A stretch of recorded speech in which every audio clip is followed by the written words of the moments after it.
If we can have the interpreters, please give your information for Spanish and Mandarin this evening. Very well, this is a Spanish interpreter. I am going to be providing a presentation for the Spanish line.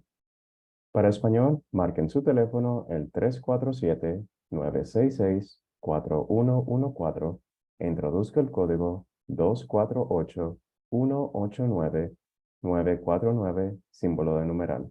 Encontrará esta información en la ventanilla del chat.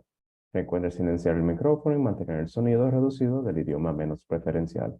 Nuevamente, la línea de conferencia en español es 347-966-4114, código 248-189-949, símbolo de numeral. Gracias. Very well.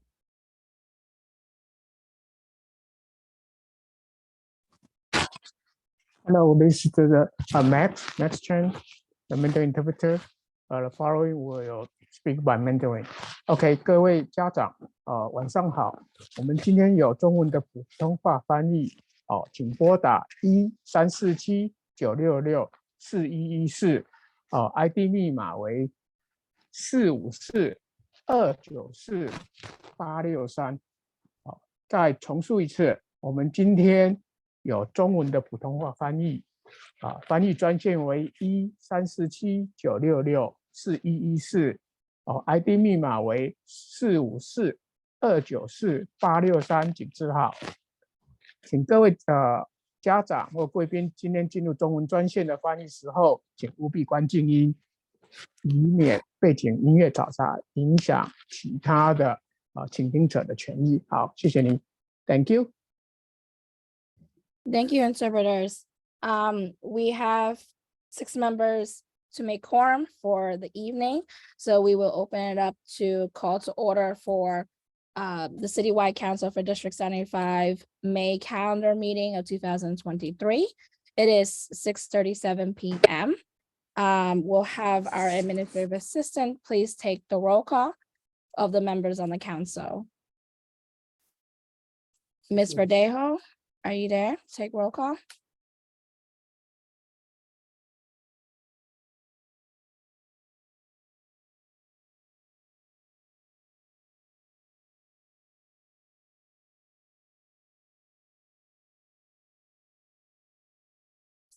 If you're speaking, we can't hear you.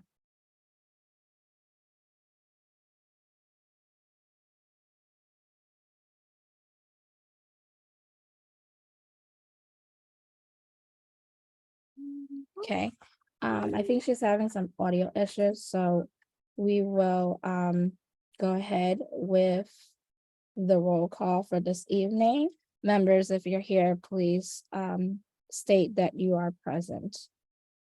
Councilmember Christy Angel. Hello? Yes. Are you able to do roll call? I should be able to. I think I'm having trouble with my audio here, so I may just have to go to another device, but I can do roll call if you guys can hear me good. Yes, we could hear you now. Okay. All right. So 6:37 p.m. Good evening, everyone. Christy Angel. Present. Constance Asidu. Is running late. Okay, thank you. Miss Celia Green. Present. Good evening.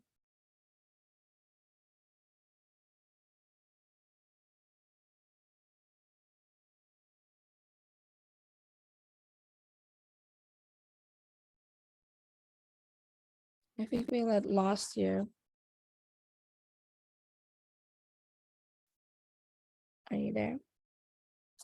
I will follow along. Councilmember Patricia Jewett, are you here? Yes, I am. Thank you. Councilmember Joanne Jones. Present. Councilmember Angel Morales. Councilmember Christy Montalvan, she's excused. She has an event to be at tonight. Councilmember Craig Spencer. Present, good evening. Thank you. And myself, co-president, Councilmember Amy Ming Tsai, present. Good evening. While we wait for Member. Excuse me, you didn't call Aisha husband, did you? No, I I didn't hear apologize. her name. Thank you, Councilmember Jewett. She's- Councilmember. She's Hyde. running late. She Yes. was running late. She said she had to send in to the council. She is marked excused for being late due to work. We will proceed with our presenter this evening. Joshua Vega from the New York Life. Are you here? Yes, I am. Good evening, everybody. Good evening. Do you have something to share as co-host, a slide or anything, or are you just gonna speak? I do have the slides, if that's okay with you. I could speak as well, whichever works for you. Sure, so let me make you co-host. You should be able to share your screen.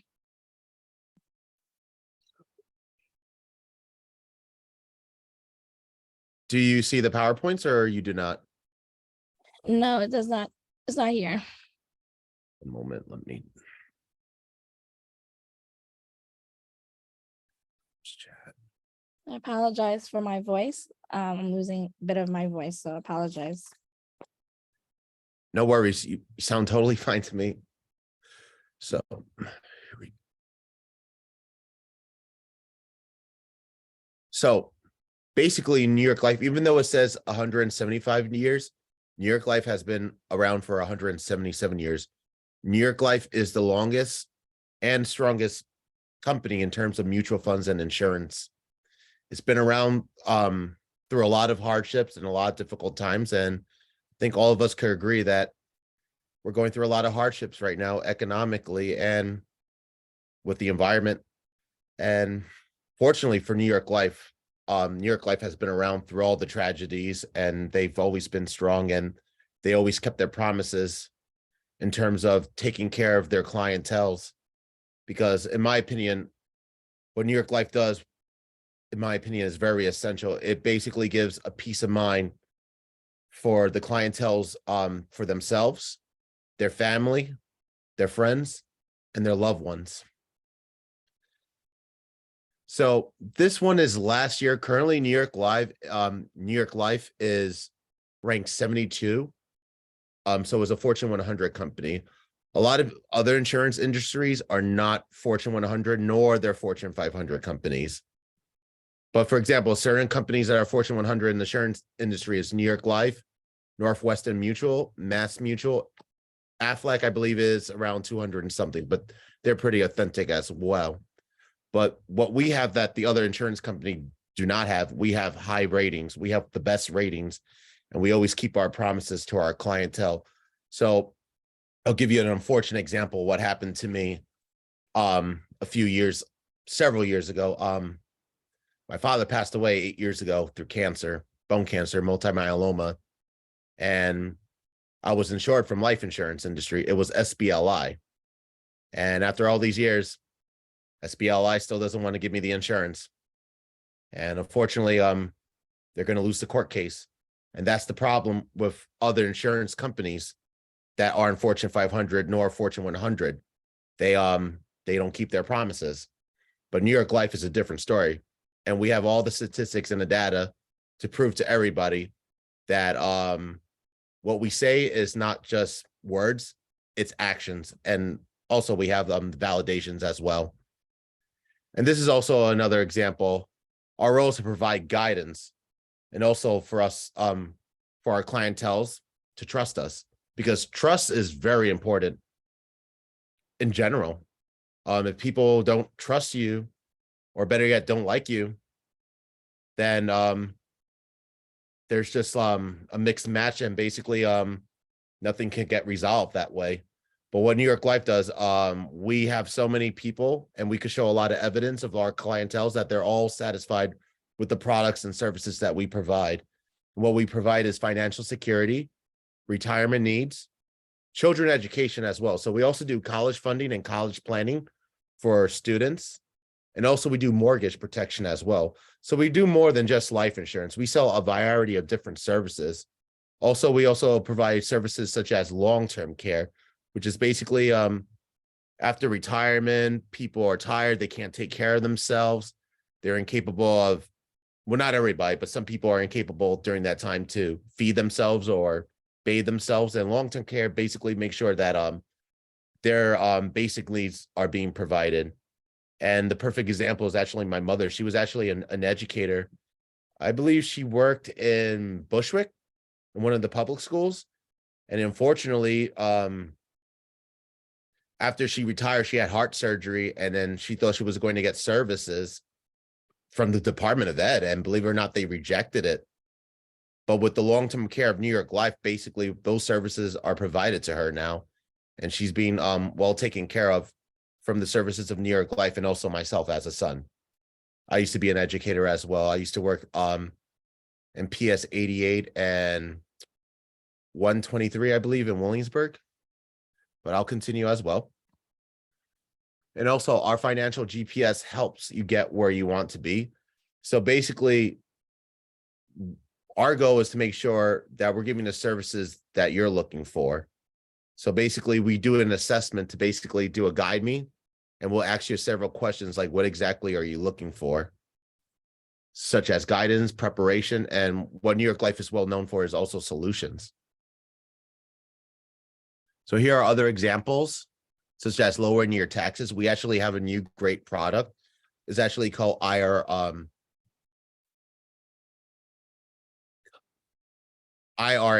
Income Retirement Annuities, which is basically a great retirement plan.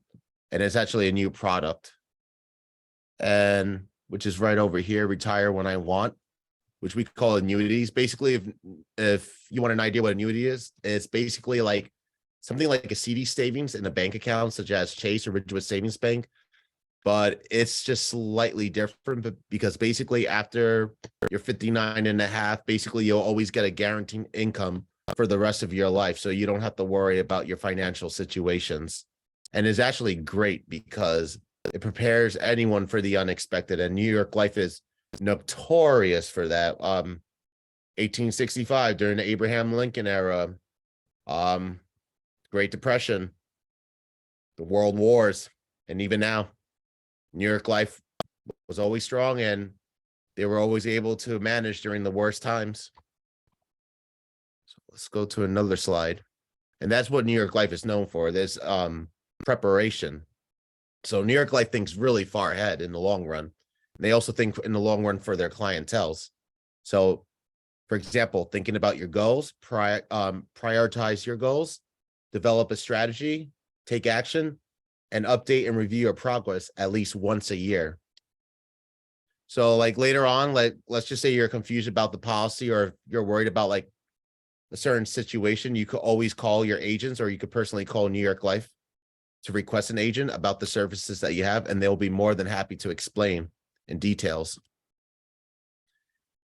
And also this slide over here is basically mortgage protection for solutions. So basically we have solutions for preservation, accumulation. Here's another one: emergency savings, debt management, health insurance as well. So in regards to health insurance, New York Life actually has a new product, which is actually my personal favorite. It's called disability income insurance. And basically, I would say, in my opinion, that is the best insurance to probably get at a time that we're living right now. I'll give you a perfect example. So around December, believe it or not, I had a heart attack or an AFib. I'm fine now, and I'm still going forward. But what I loved about disability income, it basically prevented me from being terminated. So this insurance policy is great because it prevents termination.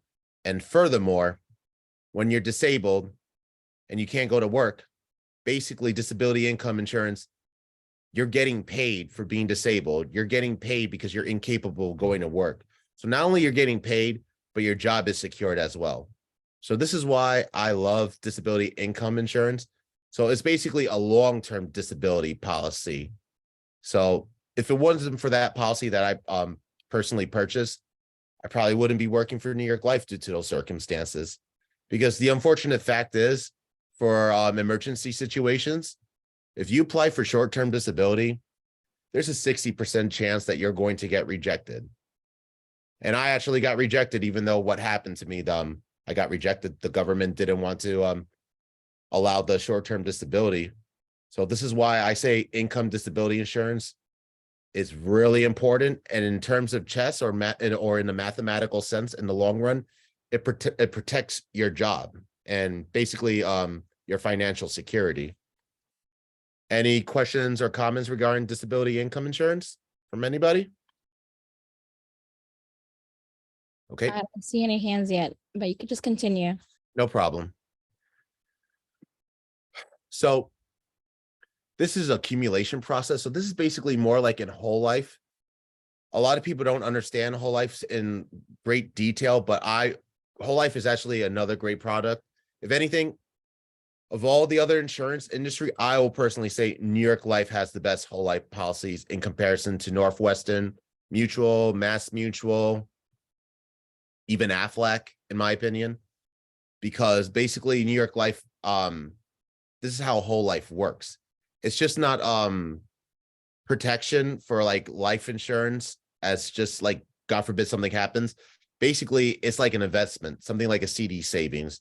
So basically, you're basically putting a trust fund in, and then gradually through the whole life, it grows. So you're basically generating cash in the long run. And eventually you could take that cash out, and at the same time, you could have protection from the life insurance from whole life. And you could take it out for anything: mortgage, college funding, your children's wedding, etc. And at the same time, you're also protected. So worst case scenario, if anything happens, like you and your loved ones will be secured no matter what. This is why I love whole life. You are protected forever. Think of it like this, for example, PlayStation 4, PlayStation 5. Let's just say I get whole life on a PlayStation 4 and my PlayStation 4 breaks 50 or 70 years in the future. Guess what? I'm insured for whatever I put into the insurance for that PS4. I'm insured. It could be 100 years from now and you're still insured. That is why I love whole life, because it's permanent protection. And this is like another example for the preservation for whole life. Okay. It could also go into create retirement income strategies or leave a legacy. Or if you're a benevolent human being and you have a mentality for the greater good, you could use it for a charity for people that need basic needs. So let me go down as well. And also whole life, it's really great because it's like you could mix and match it with a lot of different combinations with other products and services that New York Life also provides, such as income disability or the retirement planning for annuities as well. Okay. And then these are the two common questions. Am I saving enough? Or am I covered for that? Okay. Believe it or not, even with employers or other jobs, even though they pay for some of the policies, sometimes they're not secured. And what New York Life does, they enforce that policy as well. Okay. And this is also like another example of retirement progress. For example, your age. Okay, when do you want to retire? Salary. Okay. And then basically, like, depending on your salary, it's like something similar to like a 401k savings. We also provide those services as well. And then basically what it does provide is you're guaranteed to get an income no matter what happens. So as I said, like basically what we provide is a service of a peace of mind that you don't need to worry about what happens to you when you get older, or you don't have to worry about your children or your grandchildren. Okay, this is just another example. I think I already spoke about that as well. So also, there's another slide I would like to share. Just one moment. Sorry, just 1 second, please. It's right here. There we go.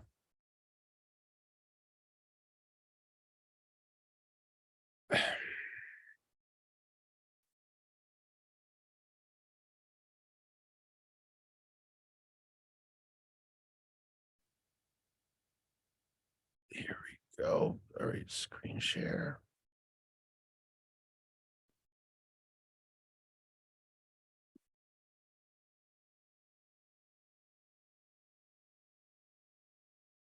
So here's another example for New York Life. Okay, just to give an example of American history, these are the clientels that we had in the past that purchased from New York Life. For example, James A. Garfield. And actually, it was actually a smart idea that James A. Garfield purchased products from New York Life, because unfortunately, he didn't live that long. I think he was president for, I think, 1 or 2 years, which is really unfortunate. But then also another person who purchased life insurance, Franklin D. Roosevelt, and he had to be president during a rough time.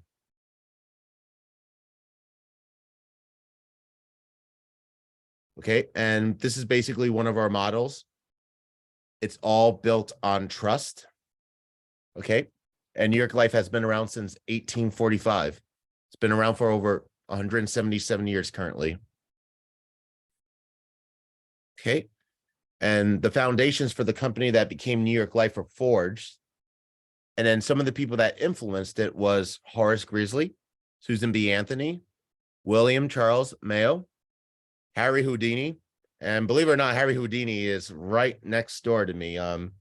He's what's the cemetery? I don't know the name of the cemetery. I think it's Cypress Hills Cemetery. I'm right near there. So yeah, he's right near me. Also, James Cash Penny, Duke Ellington, Babe Ruth from the New York Yankees, Lou Gehrig, Ralph Bonchi. I cannot pronounce that. I am very sorry for that. But these are examples of clientels that we have from New York Life. Okay. And also what it means to be mutual. Sometimes it seems that the only constant is change, but some things stay the same. We're the oldest mutual life insurance company in the United States. And we plan to remain a mutual company. We are not publicly traded. We don't have stockholders or other outside investors. Our interests are highly unique and aligned with those of our policy owners, making sure their families, their financial security, and their long-term goals are protected. That means our focus stays fixed on our customers, not the demands of the market. Although dividends are not guaranteed, New York Life has been paying them to participating policy owners every year since the mid-19th century. New York Life has paid in excess of $1 billion in total company dividends every year since 1990, and more than $48 billion in total that dividends pay out over that time. I know this sounds sad, but that also includes 9/11 too, which I saw as a child. And that is basically it. Questions or comments? There's a question in the chat that says, what about individuals who receive SSI, Social Security disability? That's fine. You could still get from New York Life because it's private, so it will not interfere. But SSI, you're not allowed to get insurance with volume. You mean you're talking about SSI as in Social Security, correct? Right. So if I try to apply for that right there, we are not entitled to get any volume to insurance. Which insurance are you specifically talking about? Are you talking about like life insurance and disability income? Basically, isn't that the same? No, they're two different insurances. But what we could do also is annuities, what I mentioned, which is a retirement planning. And you're still guaranteed to get income from annuities. Annuities is not the same as insurance. It's something like a CD savings from a bank, but it's slightly different. And basically that's a retirement plan, and that will not interfere with SSI because that's annuities. It's not insurance. It's basically a retirement plan and also a retirement investment. And it's not like the stocks where it goes up and down. You are guaranteed to get an income. And we have a pretty high interest rate. I believe we have a 4% interest rate. Okay. Does that answer your question, Miss? Yes. Because I'll give an example. Like, let's just say someone's in their 50s or 60s. I will never recommend to buy life insurance. Life insurance, I will always highly recommend whole life on the children, 4 or 5 year old, or after a child is born, then get whole life, because then it's really cheap that way. And then the income will gradually grow. For people that are 50 and up, I will always recommend IRS, income retirement annuities. That's what I will recommend for clientele that are already at that point.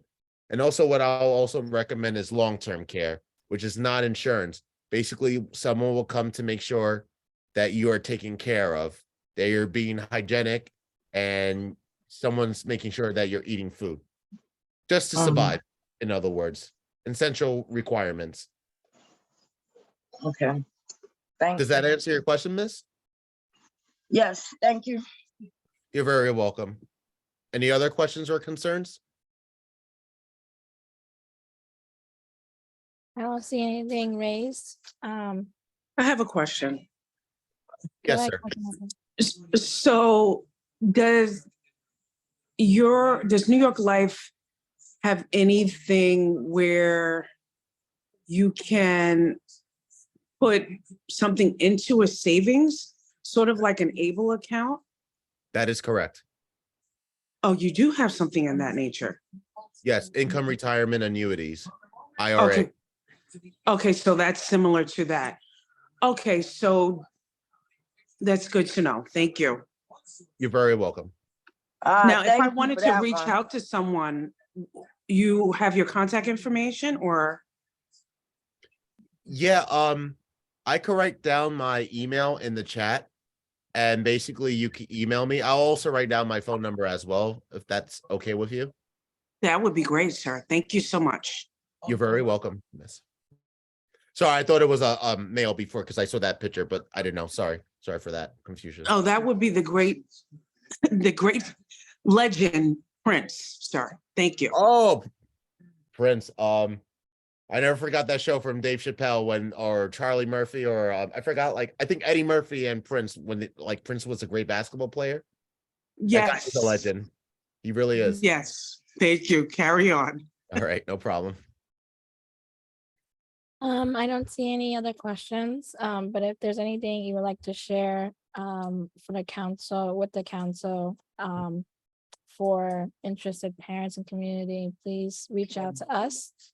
Appreciate your time sharing with us. Thank you so much, Amy. I appreciate your time for inviting me. Thank you again for the invitation. Thank you. We are going to, you could stay on if you want. Of course. Have the superintendent's office here. I know the superintendent will be on shortly. I'm not sure who's leading the team today, but I'm just gonna call out Jacqueline. Are you there? Hi, Amy, I'm here, but I am driving, but we also have Nora. I'm not sure if Shelly is on, but if you I'm give here. Sasha just a few minutes, she did tell me she's coming on. Shelley is here. I Shelley's am gonna- here, She Amy. is here. Oh, okay. Okay, great. While we wait for Superintendent Lassonde, do you want to start? I am more than happy to do so. Let me know if I'm going to go on camera. If my voice starts to get fuzzy while I'm on camera, I'll turn off the camera. I've been having some of those difficulties today. So let me know if my voice is clear, and if not, I'll go ahead and turn off my camera. But I'll try turning it on now. Okay. So welcome, everyone. It's so wonderful, as always, to be here with all of you. We're spread out all over the city today. So I know that the superintendent and Shona and other members of our team are going to be joining us, but I am more than happy to get us started with the superintendent's report and some updates, as always, from each of our departments. So in terms of updates, I want to start with Bronx Week. The parade and festival are happening on May 21st, starting at 10 a.m. And we're very fortunate to have 10 Bronx District 75 schools participating to represent us. So we thank and applaud P352X, P17X, 186X, 596X, 721X, 12X, 168X, 176X, 188X, and 811X. So if you are in the Bronx on May 21st, come on out and celebrate Bronx Week with District 75. And it is a very busy weekend for us because we also have the Special Olympics Metro Games at Van Buren High School. Our site of 177Q at Van Buren High School will be on Saturday the 20th, hosting several of our District 75 athletes alongside athletes from other schools across the city. And they're going to be participating in a variety of Olympic style games and events. We're very excited for our athletes to have this opportunity, and we wish them the best, and we'll be rooting them on Saturday. We also had a tremendous response to our STEM fair yesterday, the 7th annual. Everybody was so thrilled to be back in person at a very successful event with over 600 people in attendance, including close to 400 students. And we were on the Intrepid, so just seeing the faces of our students as they approached the ship and realized that they would be engaging in their science learning on board the ship was really gratifying and exciting to see. 40 of our schools participated, and there were quite a large variety of projects on display that the students were able to speak about. There were Lego projects that centered around sustainability. There was a battle of the robots, which was very exciting to see which balloon was the last balloon standing. There were hydroponics projects that focused on guerrilla gardening and building sustainable, energy efficient communities. We applaud our new director of STEM, dear Taylor, who just entered the role this year, for taking on this very big endeavor. And we thank so many of our students, our schools, our families, and our district teams that all helped to make this event a huge success.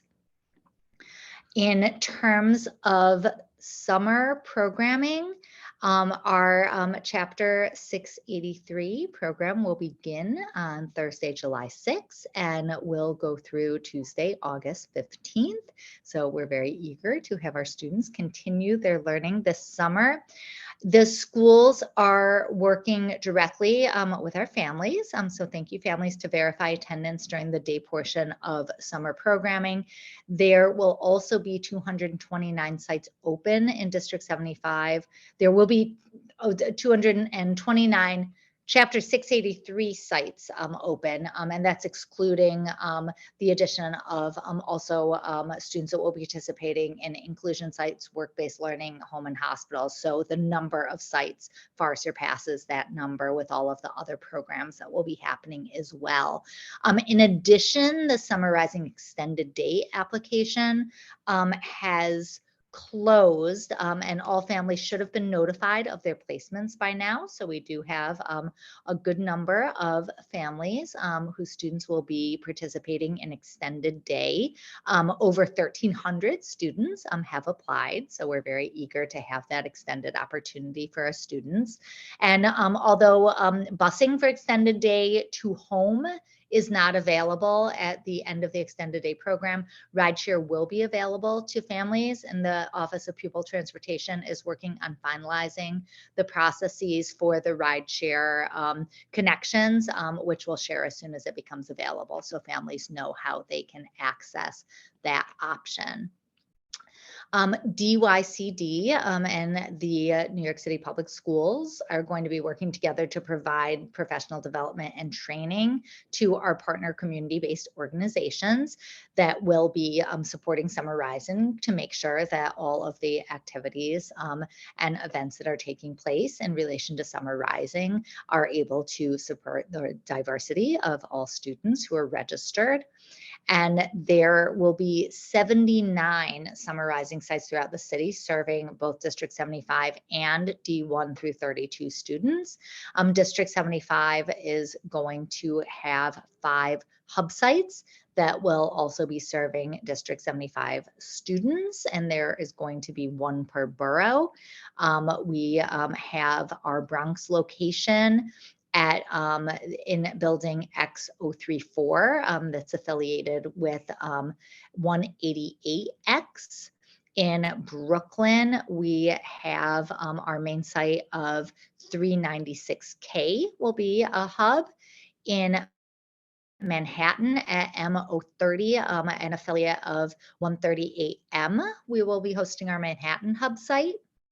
Our Queens hub site will be at 312, building 312Q, affiliated with 277Q's District 75 program. And in Staten Island, we will be located in building 840 Staten Island, which is affiliated with 37R. So we're very excited to have a variety of opportunities and a variety of locations for all of our students to participate this summer.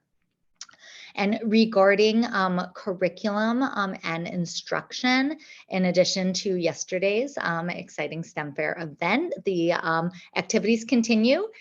We also want to congratulate all of our school finalists for the elementary District 75 Spelling Bee that of which the finals took place today, and we're anticipating an exciting middle school finals event tomorrow. And we thank P94M at Battery Park that has been our gracious host for those district-wide events. So we will make sure that everybody is able to celebrate our winners, and we'll announce the winners in the schools after our middle school bee takes place tomorrow. The New York State alternate assessment NYSA window continues to be underway through June 9th. And also the end of year screener assessment window continues through June 7th.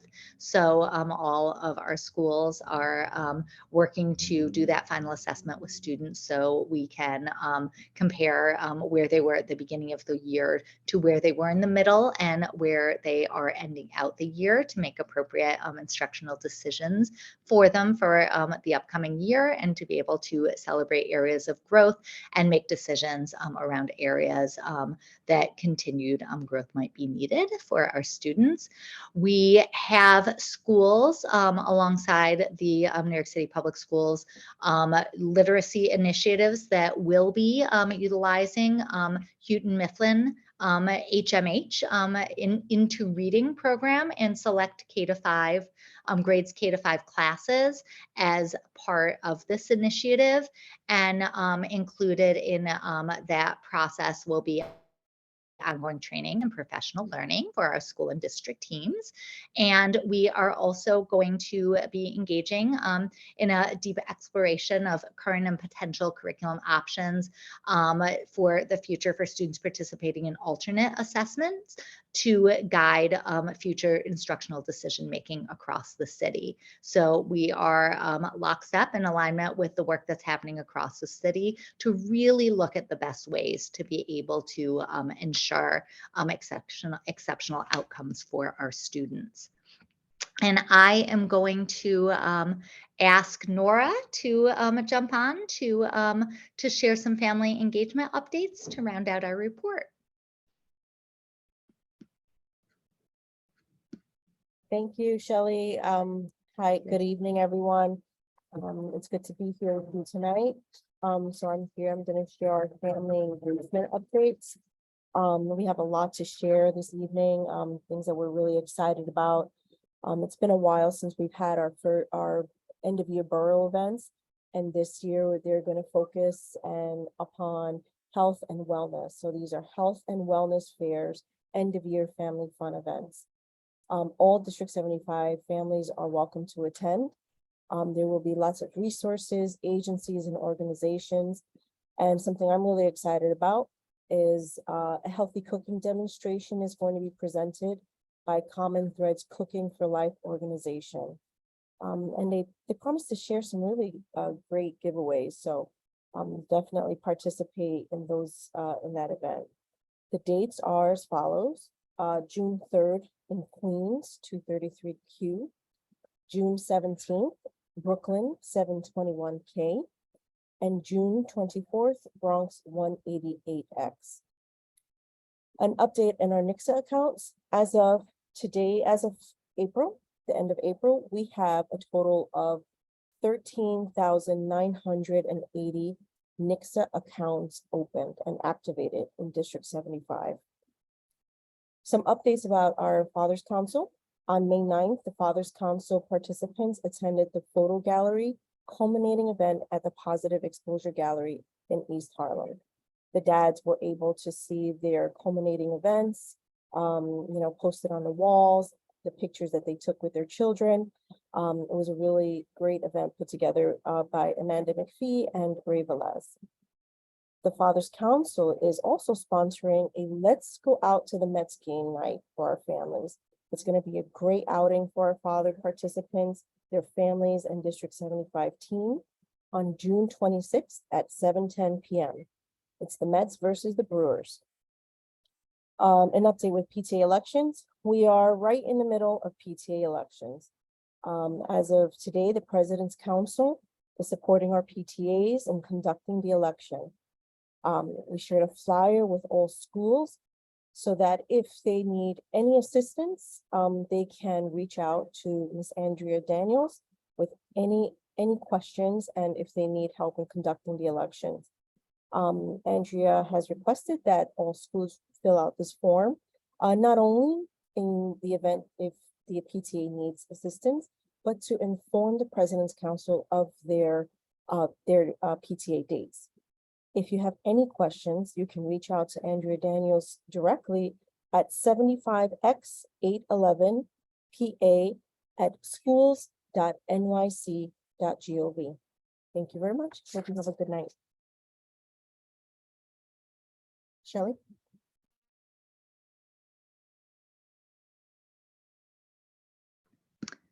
Thank you, Nora. And thank you, everybody, for hearing what's happening across the district. And I know that we'll have some more opportunities to hear from our team as members are able to jump on.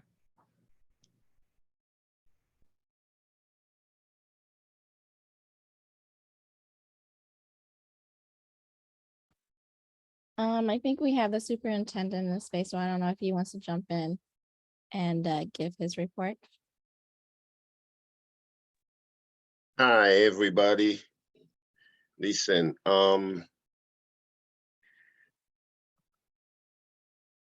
when I become president or mayor, I think I'm gonna have to do something about the Long Island Expressway.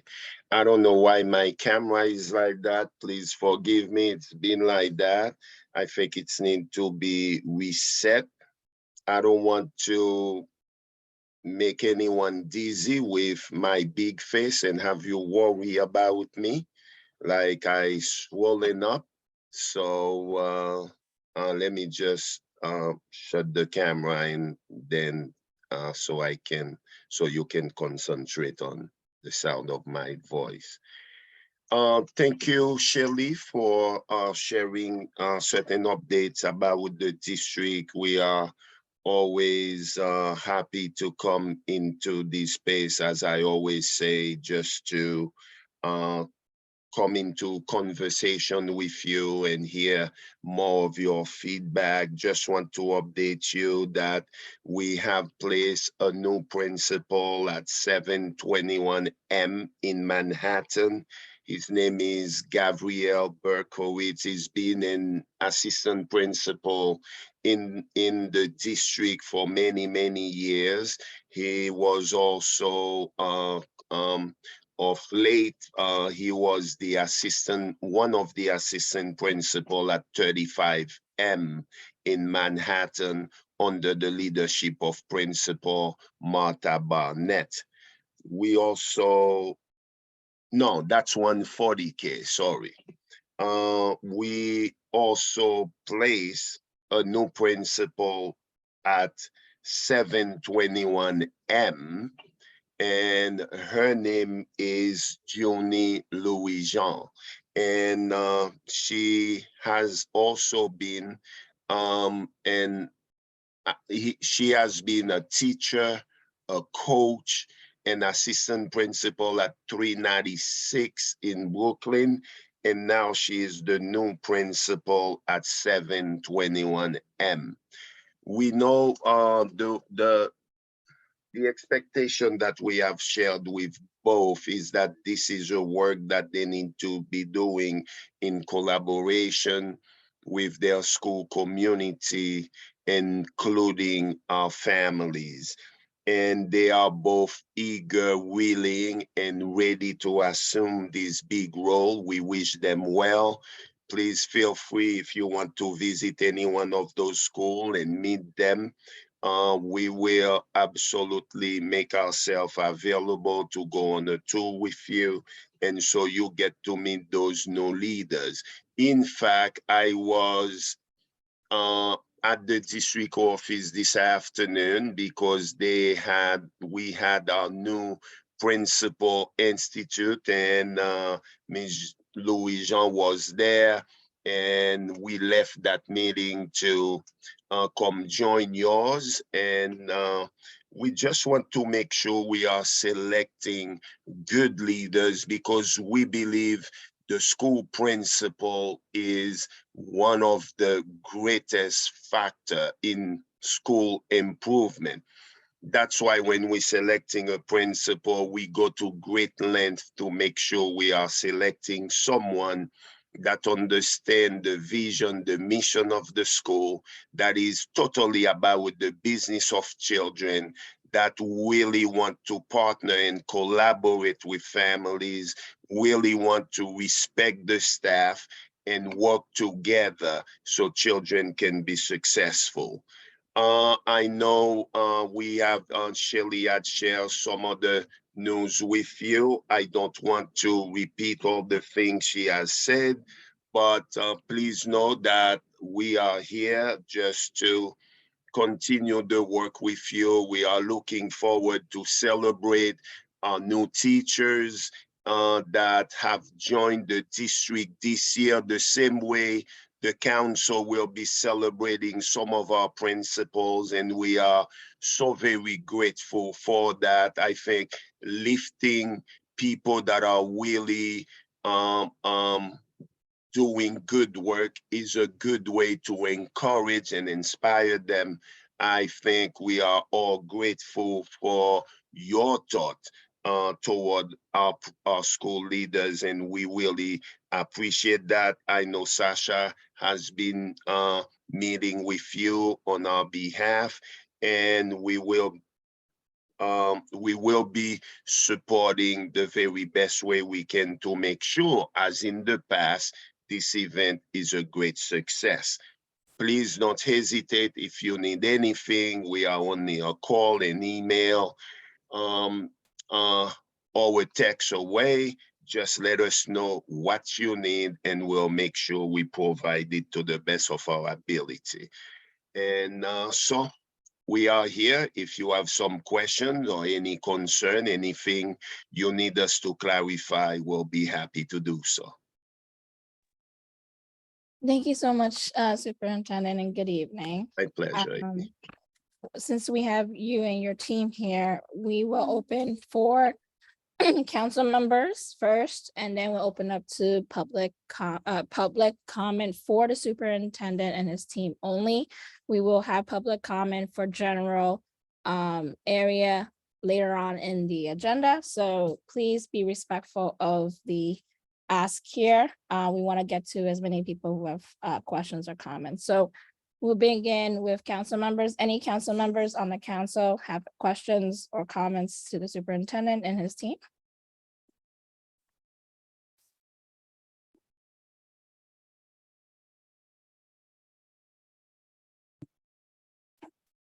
Okay, I see Co-President Green. Go ahead.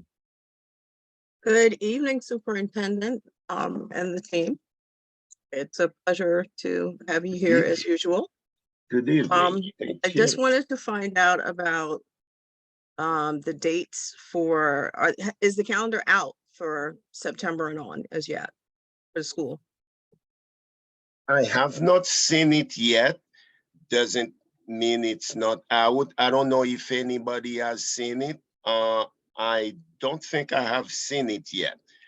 Shelley, Sasha, Shona, have you seen 23, 24 school Not year? as yet, Superintendent Lassan.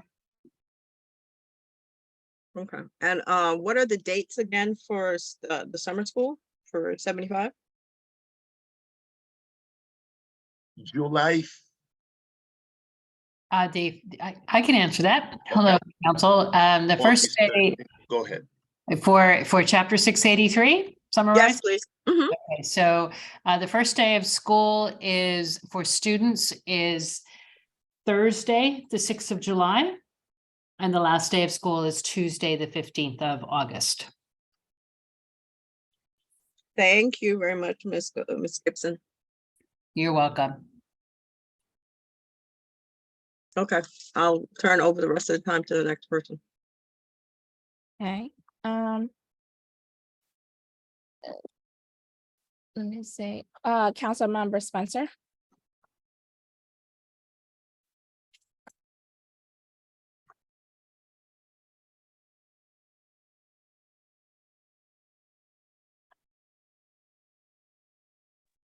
Councilmember Spencer, you're muted. Yeah, that'd be helpful, right? Greetings once again, superintendent and team. Thank you so much for providing us this information. Just as I know that the rideshare options is a challenge. It's a wrestling match to get that ironed out. If parents have any questions or concerns regarding setting that up, do they just contact their PCs? What are you guys? How are you guys doing to troubleshoot that in terms of as you acquire the information you need to get this straight? If parents have any questions, where should they reach out to? Thank you. That's a great question, and council, I'm sorry I was a little late myself today, and nice to see everybody. I think that as you know, we're still figuring those details out. The first line of inquiry is always to the school, and we will work to make sure that the schools have the capacity and the knowledge in order to help families.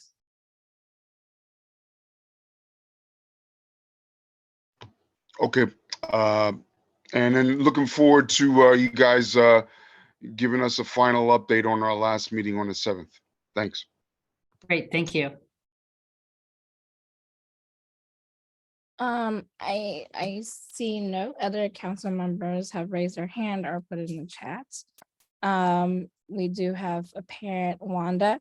Wanda, if you have a question for the superintendent or the team, you may ask it, but if it's not, I ask that you wait till the end of the general public comments to on your two areas of topic. It is not a question. I needed to announce something regarding the parade. We're gonna be meeting in 167th Street between Girard Avenue and Walton. I will be there from 8:30 in the morning. I'm just requesting that anybody from the schools that are part of the Bronx District 75 schools to show up around that time, because we need somebody or people that people will be comfortable and gonna recognize as part of my school. I'm running point because the parade has been set up, sorry, the parade has been set up to start at 10 a.m. in the morning. We do have the banner, we do have the posters, and I'm gonna be meeting people over there. I do have my shirt representing P17X, which is my school, but we need more people in case, because we expect, as Ms. Kleinberg put already, my voice, sorry, just recovering from asthma.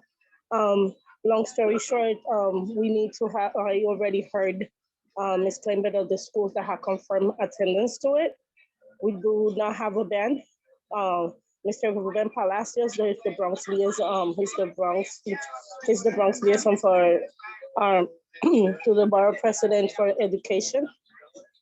We've been in contact communication. So I put it that we expect at least 100 people. So we are more than welcome. Yes, we want as many people as possible to march. We want to present and call a united force, okay? So if you can share it, it's okay for anybody share my number. I'm putting it over here. It's 646-905-9597. Feel free to call me if you have any questions regarding the parade. And the other comment regarding anything else of the People's Planning Initiative, I'll just wait at the end of the day, at the end of this meeting. Thank you. Thank you. Do we have any other public like to ask a question or comment? Since we're just gonna wait maybe for a minute until somebody thinks of a public question or comment. Superintendent Lassonde or Shona, if you would like just to update on where District 75 district leadership is currently, with the change that our union partners have knowledge about. If you wanted to share a little bit. Are you talking about the work of the advisory council, the integration and interdependence of District 75? Yes, sir. Okay. I think the conversation and the meeting are still ongoing. We are partnering with, as you know, parents, advocates, and members of the New York City Public School, just to make sure we are creating a different system to support District 75. As you know, some offices or department that were under my leadership since I transitioned under Deputy Chancellor Danica Rocks from the Division of School Leadership, some of the reporting structure for some department has changed. For example, the director of autism now will report to SEO, which is Special Education Office.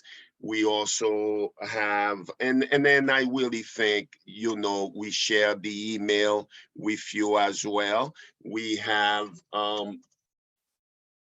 we did have FIZED that we were contemplating, but there is some more conversation around that.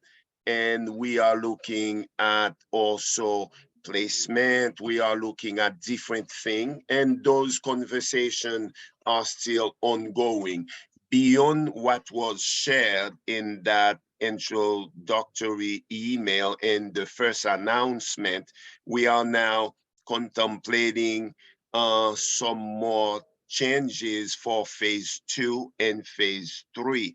I am not at liberty to discuss all that because those changes have not been individual decision. They are really the work of the whole advisory council that has been created by the Chancellor's office. So we want to defer to this group and not really preempt any action or any decision we might be making as a group. So that's where we are.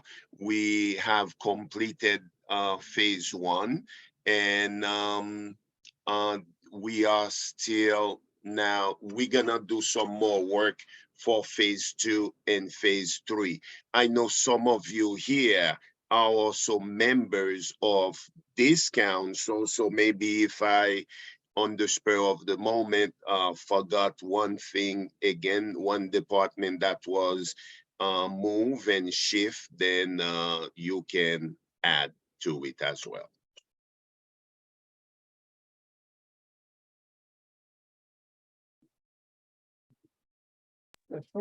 Thank you. Sure. I'm not sure if Shona wanted to add anything, but if not, we can move forward. No, I see that the only thing that I would add is that, and I think you may have said the superintendent, but it bears repeating. The goal of this is to maintain or increase the level of services and supports to students in schools in District 75. That is the overarching goal here. And I see, Amy, that you put the link to the Special Advisory Council information in the chat. So thank you.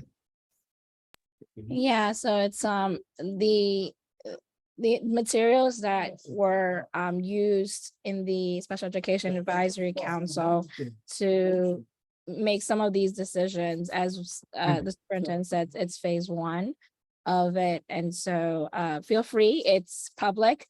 So there's information about what's been on topic for integration and the members of the Advisory Council. I will pass it over to the hand raised, who's a parent, Rima Izquierdo, and she also sits on the council. So I'm not sure if her question is for the superintendent, but feel free to unmute yourself, Rima Izquierdo.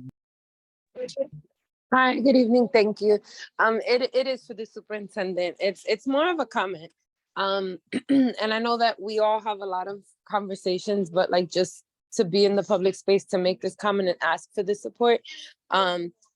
I'm getting reports from some schools that the parent coordinators are trying to postpone the elections to September, or just a lot of weird stuff. And I just want to ask for support building the parent leadership going forward from the district, because it's really hard in District 75 to build parent leadership, particularly when we're multi-sided in different districts, we're citywide, and 7% of our kids ride the bus.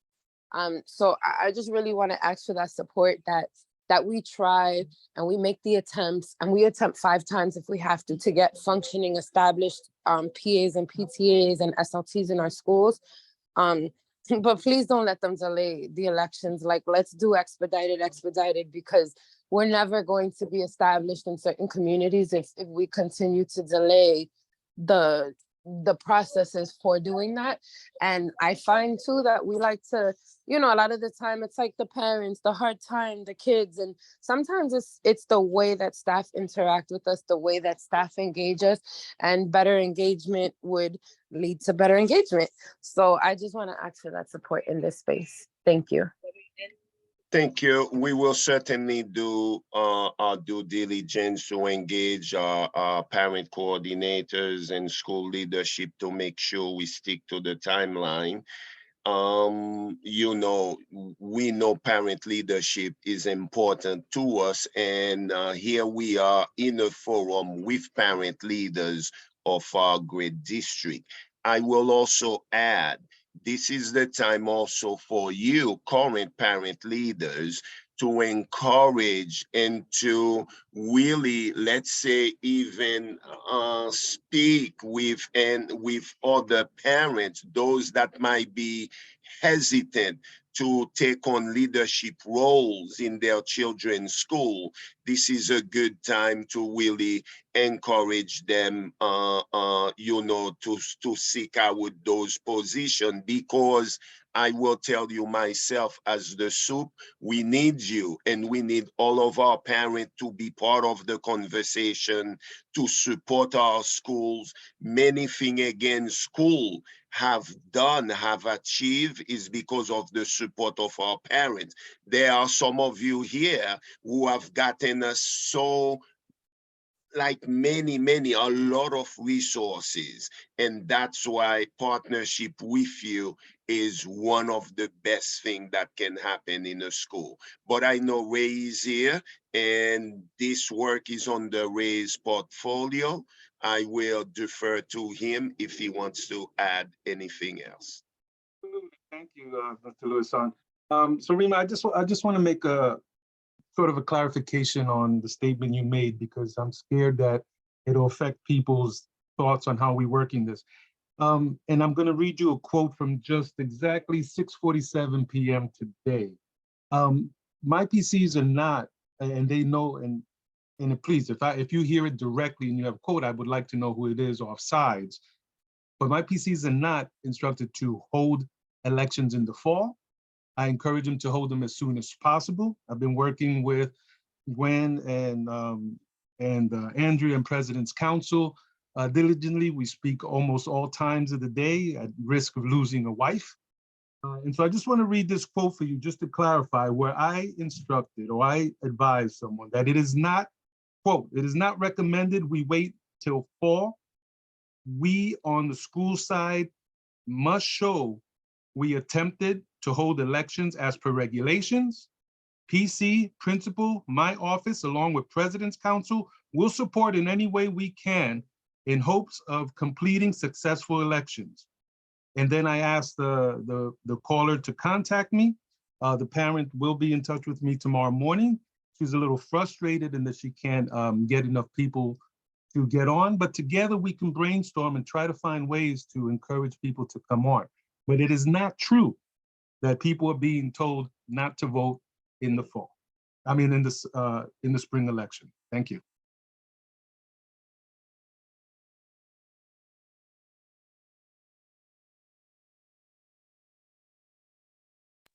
Thank you, Ray. I don't think we have any others. So we are, you guys can stay on as you guys wish to depart as well. We're gonna go into the interpretation lines and see if there's any participants. Spanish interpreter, can you let me know if there's any participants and any questions, and in the Mandarin line?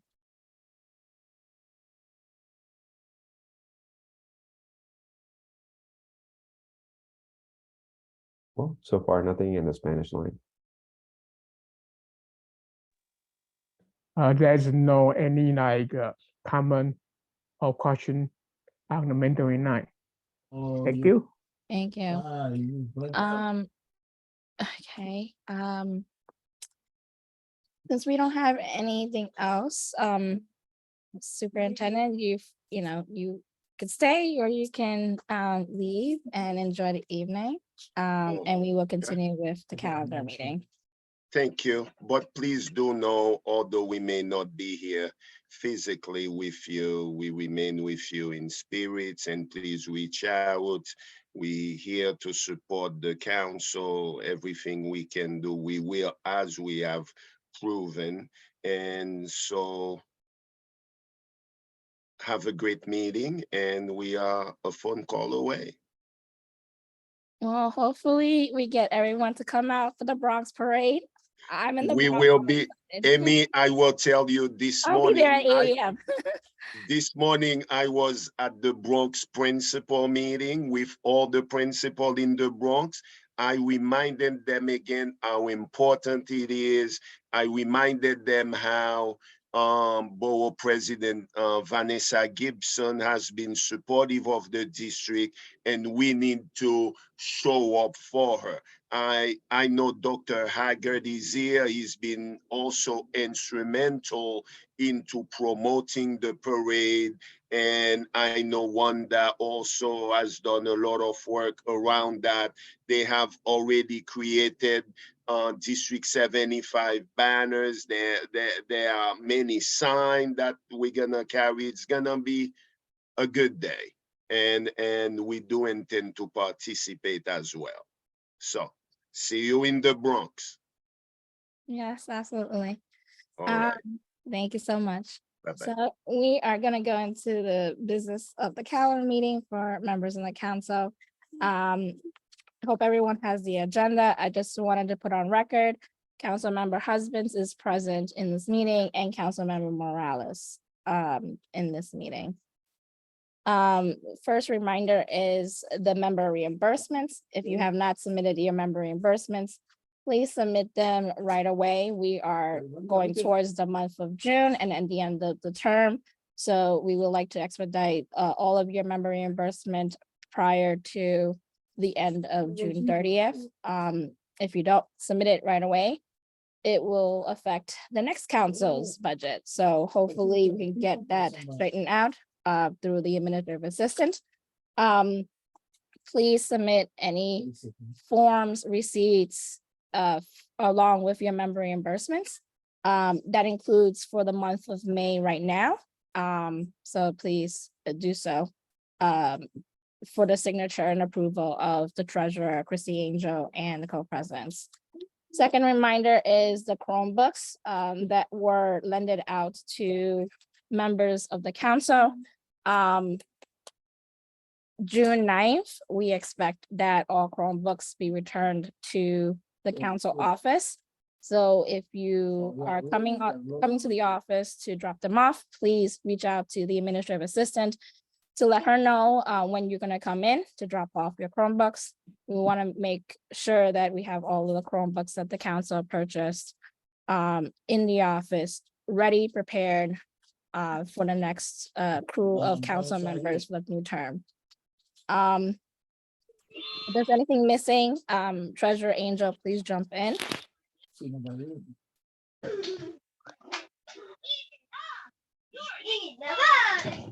Okay, we will go to the next item, which will be, I apologize, updates on the D75 email access. So currently all members of the council have access to the email box. Administrative assistant is getting situated with the access to the inbox with the authentication. We had some IT difficulties, but that has been fixed. And then the next item, the discussion on safety. Co-president Tsai, the last two items I added, actually, the one on the access to the email. So if you don't mind for a second, if I jump in. Sure. What I wanted to say is we had voted as a council to have everyone in the inbox in the interim until we got an AA. So we now need, because we voted, we need to vote again so that it's the AA that's in the inbox at this point. You know what I mean? Instead of the council members. This is to the council. The AA has always been the manager of the inbox. It is according to the administrative role and responsibilities and the handbook for council members. So I don't believe that a vote is necessary, but it is. It is only because we voted the opposite way before. So we need to now return that privilege to the AA, because we voted before while we did not have an AA to have everyone in the inbox. But now that we have an AA, it needs to be the AA in the inbox. And, you know, like I said, it was a vote. It was a public vote. So it needs to be either rescinded or revoted or something. So that's what I'm suggesting. Mr. Spencer, you have your hand up. Go ahead. I make that motion, Co-President Green. Thank you. Is there a second?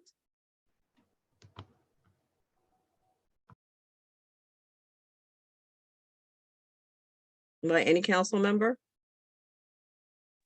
I second. I second. Oh, we second. Okay. All right. So I heard Miss Angel first, actually. So Councilmember Angel second. Councilmember Husband, you have your hand up. You wanted to second, or you have a question? No, I have a question. ahead. I think she is on the call, Miss Verdejo. If she is complete training and if she is comfortable with managing the inbox at this time solely. Ms. Verdejo, go ahead. Hi, good evening, and sorry about that, guys. I was disconnected earlier, but I figured it out.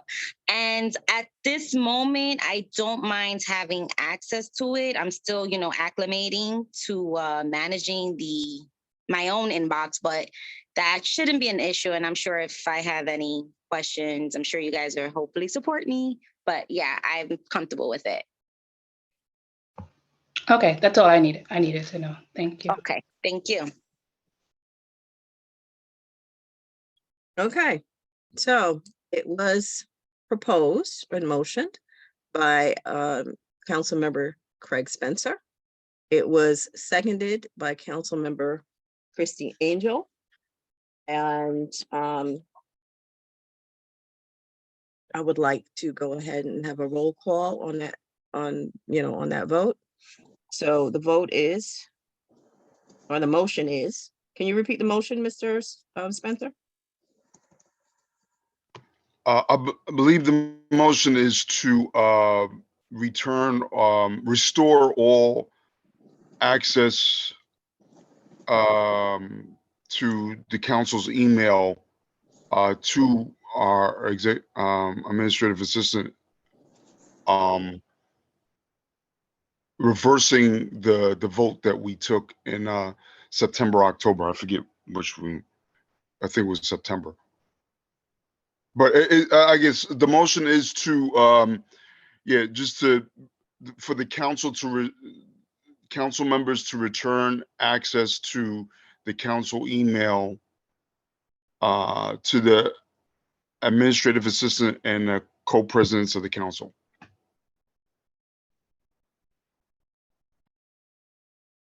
Thank you, Councilmember Spencer.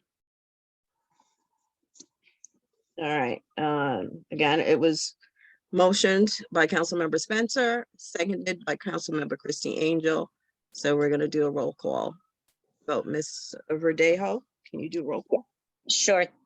Okay, so the motion is to return all access to the AA Haylene Verdejo, as well as the president and co-president. There's only co-presidents. We don't have presidents. Sorry, now. co-president. It's one position split by two people. They're Okay. both co-presidents.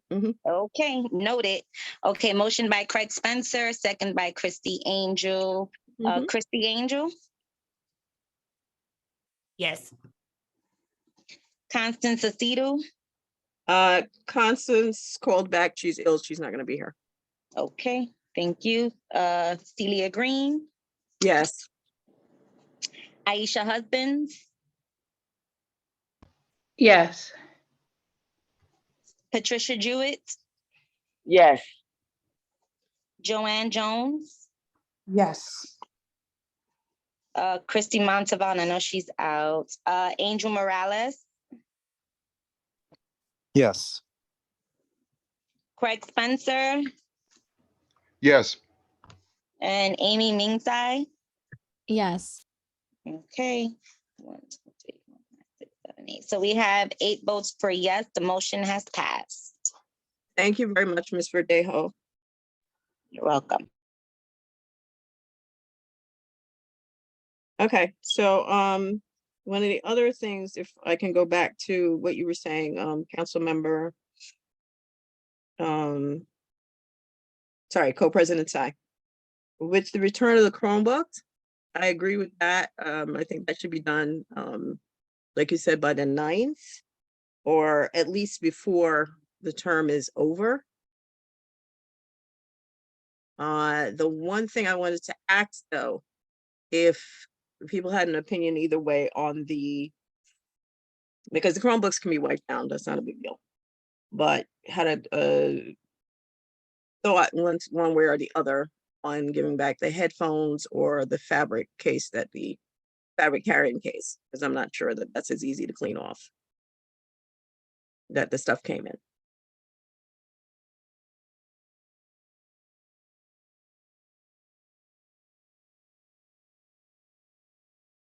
Go ahead, Councilmember Husbands. Hi, I saw an email, I'm not sure who sent it, stating that it was only the Chromebook that was to be returned and the headsets weren't be returned. I could look and see who sent it, believe it was today, but it was already stated that that was what we were doing. Okay, thank you for letting me know. Thank you. welcome. Councilmember Spencer, you have your hand up? Yeah, thank you, Councilmember Husbands. I wasn't aware of that email. My thoughts is just to turn everything back, and then it'll be up to the council leadership or the next council to decide what to do with it. But what Ms. Husbands just mentioned, maybe that's that's my thoughts are null and void in that sense. So I'll abide by whatever the council is in the majority of decision on. Thanks. All right. Well, thank you, Councilmember Spencer. I didn't write that email, but I do have that same thought, or whoever did write. So I'm assuming Co-President Tsai probably wrote it. So, but I do agree. I think that the Chromebooks, like I said, can be easily wiped down. We just went through a pandemic and whatever else is out there. And because the Chromebooks can be wiped down and be given back, I think they should be. But I do think it's hard to ask people to give back the headphones and the fabric carrying case that the Chromebooks came in, because I don't think those things are as easily cleaned. And the one thing we don't want to start is another health crisis, you know, because you'll be sitting in a room with the AA, so to speak. Does any other council member have a thought on that? So far, I've heard from Ms. Husbands, and I agree with her 100%. So does anyone else have a thought as whether or not it's just the Chromebooks that come back, or do we want everything to come back?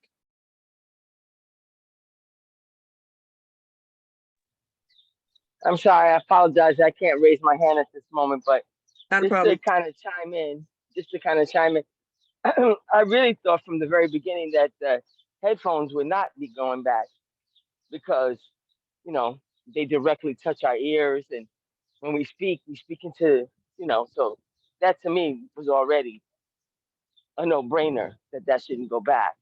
So I agree with Ms. Husbands, you know, if that's what's in the email, I don't have a problem with complying with that. So I'm on board. Does anybody think that we really absolutely have to give back everything? I don't think so. I know we have to get back to Chromebooks, that's for sure. All right, so can we, okay, can we maybe vote really quickly on giving back just the Chromebooks? You know, and I mean just the Chromebooks, not the other accessories and stuff. I don't happen to have one, but it's fine. You know, I really do think the other accessories come back. You're gonna have to wait till after motion. Would anybody like to make the motion that we only return the Chromebooks to the council?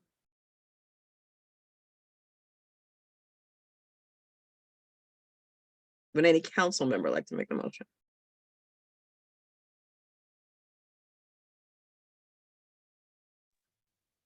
All right. I make a motion as per the email that we return the Chromebooks and of course the extension cords, anything that needs they can function. You know, sometimes you have to be careful how literal you are. Okay, return only the Chromebooks and the charging cords. Right, exactly. And charging equipment, that's what I'm looking at, charging equipment. Yeah, okay, that sounds good. I second it. Thank you, that was Ms. Jones, right? Okay. Thank you, Councilmember Jones. All right, so it was moved by Councilmember Jewett, and it was seconded by Councilmember Jones. Okay, is there any discussion before we go into roll call?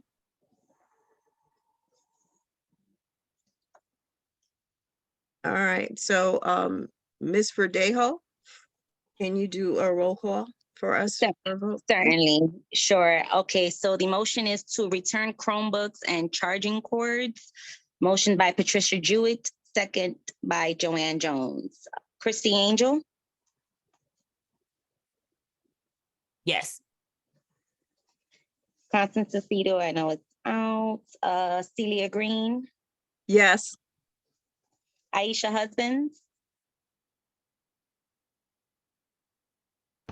Yes. Patricia Jewett,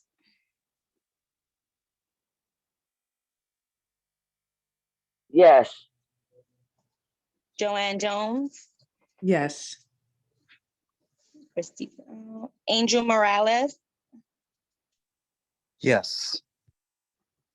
Craig Spencer, Before I vote, can you just, it should say, return just the Chromebooks and an electronic charger due to the cleaning because they're easier to clean. I think we want to make sure that the next council knows why we made this vote, because it's easier to clean these Chromebooks versus cleaning the headphones and stuff. So if we could just make that adjustment and Okay. Ms. Jewett, are you willing to make that adjustment?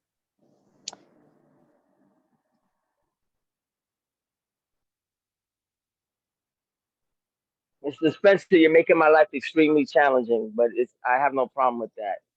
I thought that we were trying to be as explicit by just saying the charging cord. I would like to believe that everybody knows that we have survived a pandemic and that there are reasons why we no longer do things like we used to do before the pandemic. But I don't have a problem with editing. Go ahead, knock yourself out. I still say yes. Okay, and Councilmember Jones, do you still I second still it? second it. Yes, I do. Thank you. I thank you. I thank you.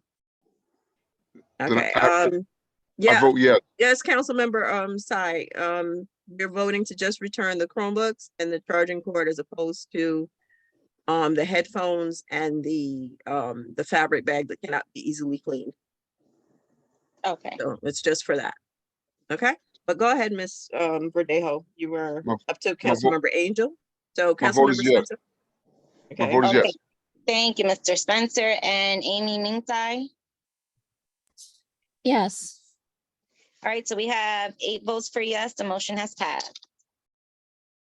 thank you, Ms. Verdejo. Thank you, council members as well. Okay, next is a discussion, oh, I'm sorry, discussion on safety. That was prompted by something, a particular incident that happened to my colleague as children, Ms. Tsai. I don't know if she wants to necessarily speak about it right now, but in response to that, council member and treasurer Angel was asking if we can put on the agenda a discussion on safety and how to keep our children safe when they are not with us, when they're out in the public. I'm sorry, before we go to that, Mr. Scardo's hand was up. I'm sorry, Rima, I forgot your hand was up. Go ahead. I just wanted to help the person in the chat get some support with the Spanish interpretation. He said that he's on the line and it's just playing music and he can't connect, so he doesn't understand what's going on. The Spanish interpreter is on. Well, the Spanish interpreter. What he's saying is that he called the line and that it's like he's on hold and he hears music and is not connecting to the meeting. Is he on the Teams line? He called the phone number and the phone number has music playing. So maybe they could do the announcement again. I don't know if he did it wrong. I don't know. I don't use the phone line. Like when I do meetings, I use the interpretation in Zoom. I don't know how to fix it, but he needs help. That's it. All right, I'll have both interpreters do it again. So I'm requesting that a Spanish interpreter make the announcement again with the information so that we can try to get this parent on the line. Haylene, if you go to participants, you should have somebody in the waiting room. If the individual's in the participating room, you need to admit them. And I also need your assistance with the Mandarin interpreter that got disconnected. Okay, I see no participants waiting. In the Spanish line? I don't see any. Can you give the correct conference ID number for the parent? Sure. I'll add it to the chat. Thank you. If you see the Mandarin interpretation line open, can you please admit the Mandarin interpreter? Stay alive. Sure.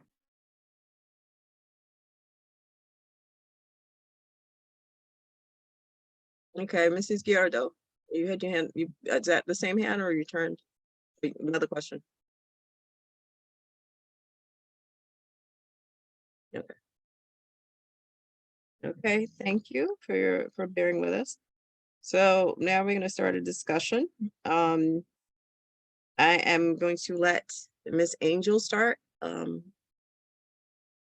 with this discussion on safety. Because she had a lot of good, go ahead. Yeah, but before I begin, Co-President Sarah, are you comfortable with me speaking?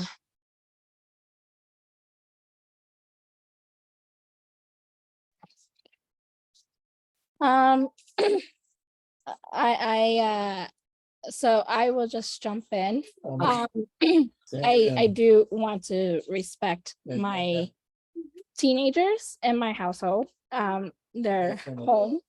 But I do want to further this, not just tonight, but a future conversation with the Department of Education safety team to really ensure what public safety should look like for our young people. I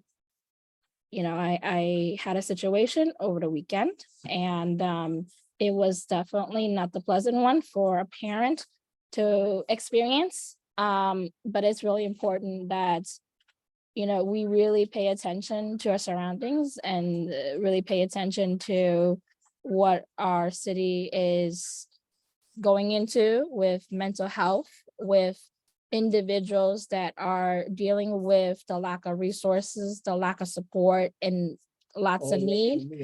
I think it's important that when you're in a situation, do immediately report it, do immediately seek for help, do reach out and encourage your children, model it for your child or your children to do the right thing. Many times, in my opinion, we as New Yorkers ignore the situation and avoid the fact that these things are happening, but that is not the solution. We need to really ensure that our city is not in a deeper crisis than it is now. And I say this especially in the month of mental health. We need to take care of ourselves, we need to take care of our families, and really be there for New Yorkers and be here for migrants. We cannot be in an environment as New Yorkers feel unsafe to be anywhere. And unfortunately, in my circumstance, I didn't expect it and it happened. So we need to be there for each other. I see Mandarin interpreter have his hand up. So is there a problem that we can help you with? And then we will go to Councilman Angel. Yes, I steal the phone line, just disconnect, but I need someone can really help me go back to the Mandarin, Mandarin the phone line, so can help to translate that. Otherwise, keep the music, keep playing that so far. Okay, so are you dialed in the number that you were given? Yes, it's correctly. The previous day I logged in the same. Yes, right now it's coming. Okay. I just added him. Okay. Yes, Sorry, I thank was you so taking much. care of the Spanish line. Yeah. You're welcome. Do we have the parent who speaks Spanish in the Spanish line too? Yes, he just joined. Okay, perfect. We'll go to Council Member Angel. Thank you. And again, I'm sorry for what you had to experience this weekend. I just wanted to say, when it comes to our children and the events that our people are holding for our children and for our parents, it should be requisite that the precinct in that area is aware, so that there's a heightened level of security to some degree for the children and parents in the events that they're doing. I know that the Department of Education, has a relationship with the NYPDs. Maybe we need to talk to Mark Rampersand. I don't know, but something needs to be adjusted so that another layer of safety is there. And I don't know if a back conversation needs to happen with council members so we can see how we can write something or do something in order to support. But I think that this isn't something that we should just give, prayers and wishes and good things like that too. We need to actually put motion behind it. Thanks. Thank you, Councilmember Ang. Co-President Tsai.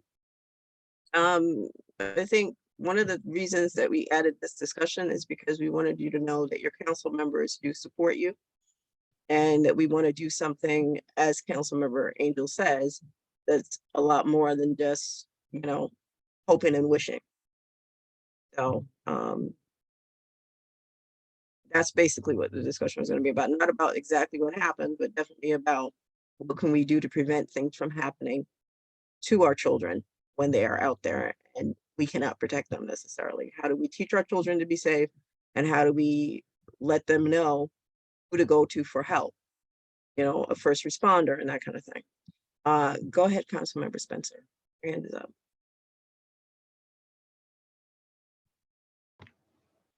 Thanks, Co-President Green.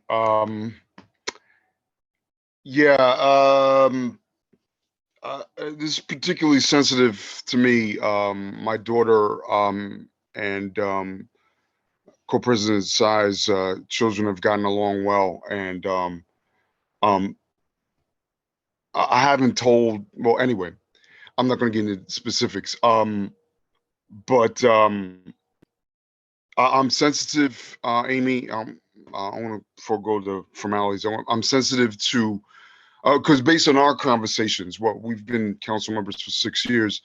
I fully support what Christy is saying in terms of being proactive, but since it happened to you, whatever you're comfortable with, Amy, in terms of, because if we're passing a resolution, it has to be specific.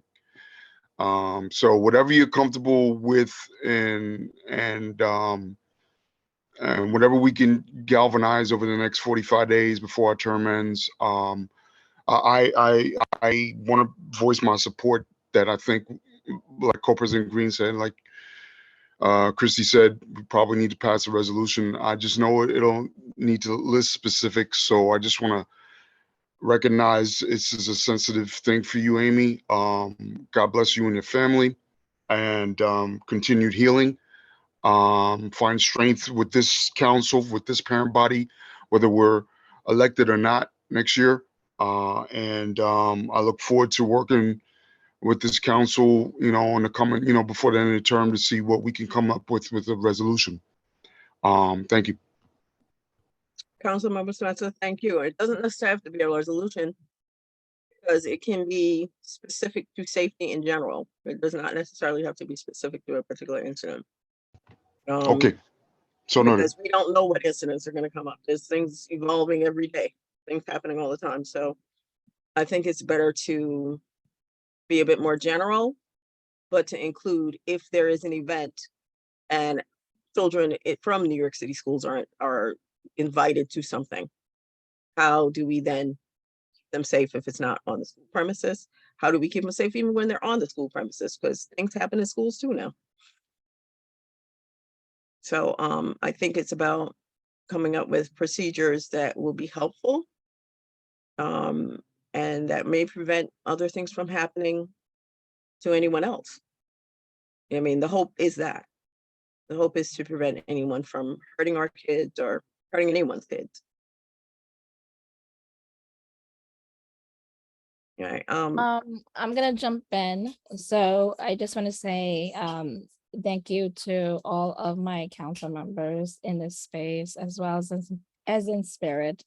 And I have dealt with this for a very long time. As Council Member Spencer said, He and I have traveled in the dark and traveled in the light for 6 years. So he's experienced the times that we've had to be out there, especially during the pandemic, the height of the AAPI hate crime that was happening here in the city and across the nation. I've traveled a couple of times out of the States. I've felt fear myself as an AAPI community member.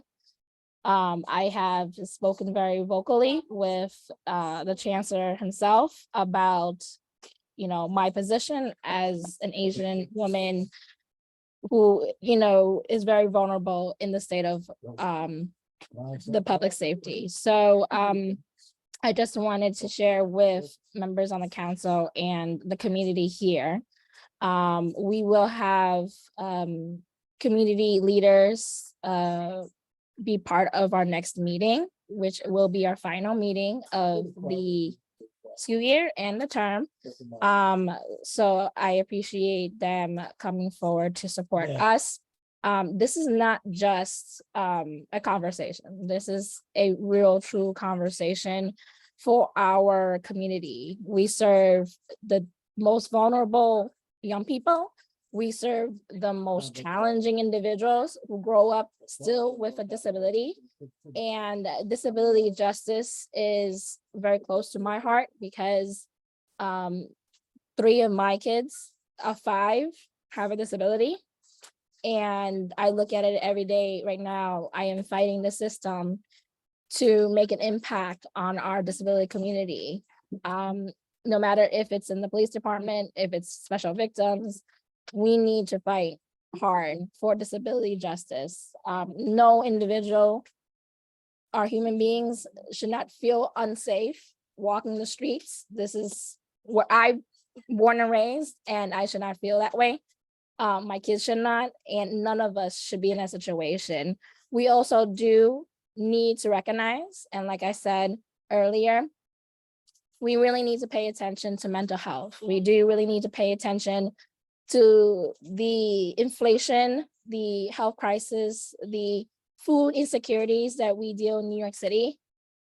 If you know somebody, if you see somebody that just needs help, please, please, just try to give them help or seek somebody else who can give them help, because we cannot continue to walk past a person that is just needing help.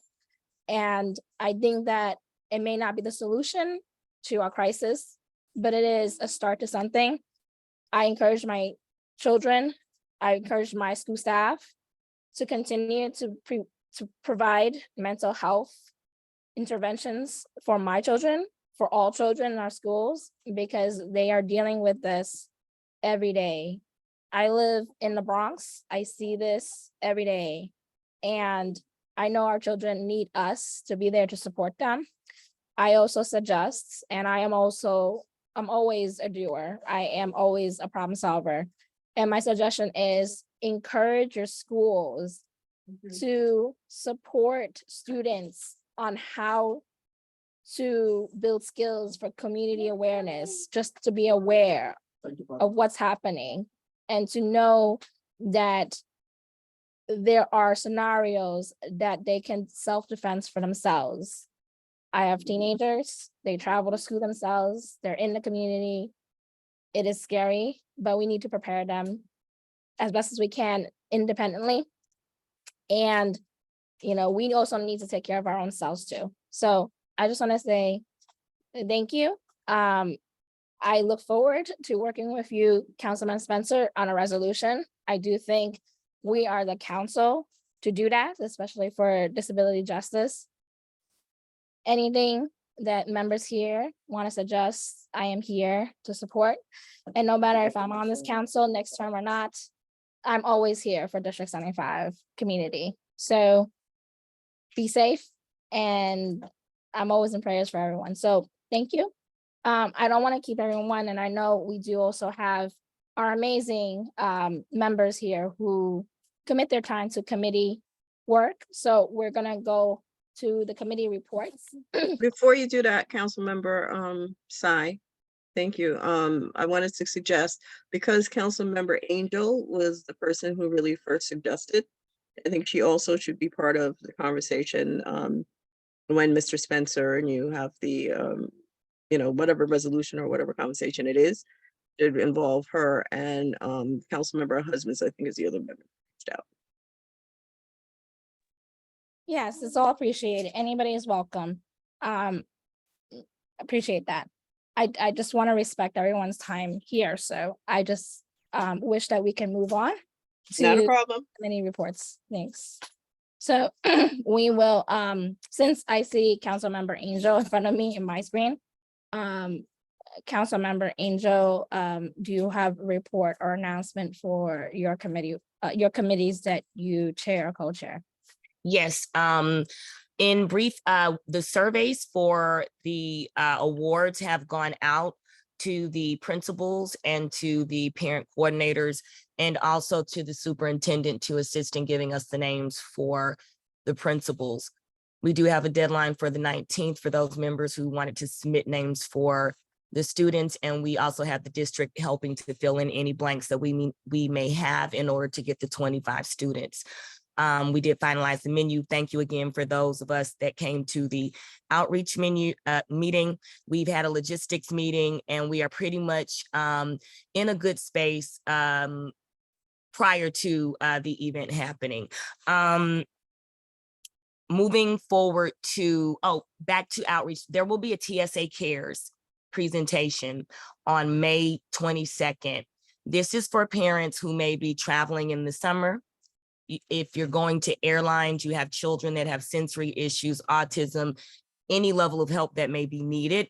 They're going to be there to walk you through the assistance that you can have, which is on multiple great levels. I've experienced myself, and I'm really happy to share that on the 22nd at 6 p.m. I'll share the flyer after I do speak. Additionally, I'll let co-chair Husband speak on the navigating safety and puberty meeting that we're doing together. But moving forward to the annual report committee, I will be sending out the family end of year surveys in all of the languages that we did have last year. I'm going to send those back out so that we can go ahead and start collecting what will be needed from our parents for the end of this year for the new council that is coming in. And I'll be wrapping up any last data that may be needed to start the report for the next council coming in.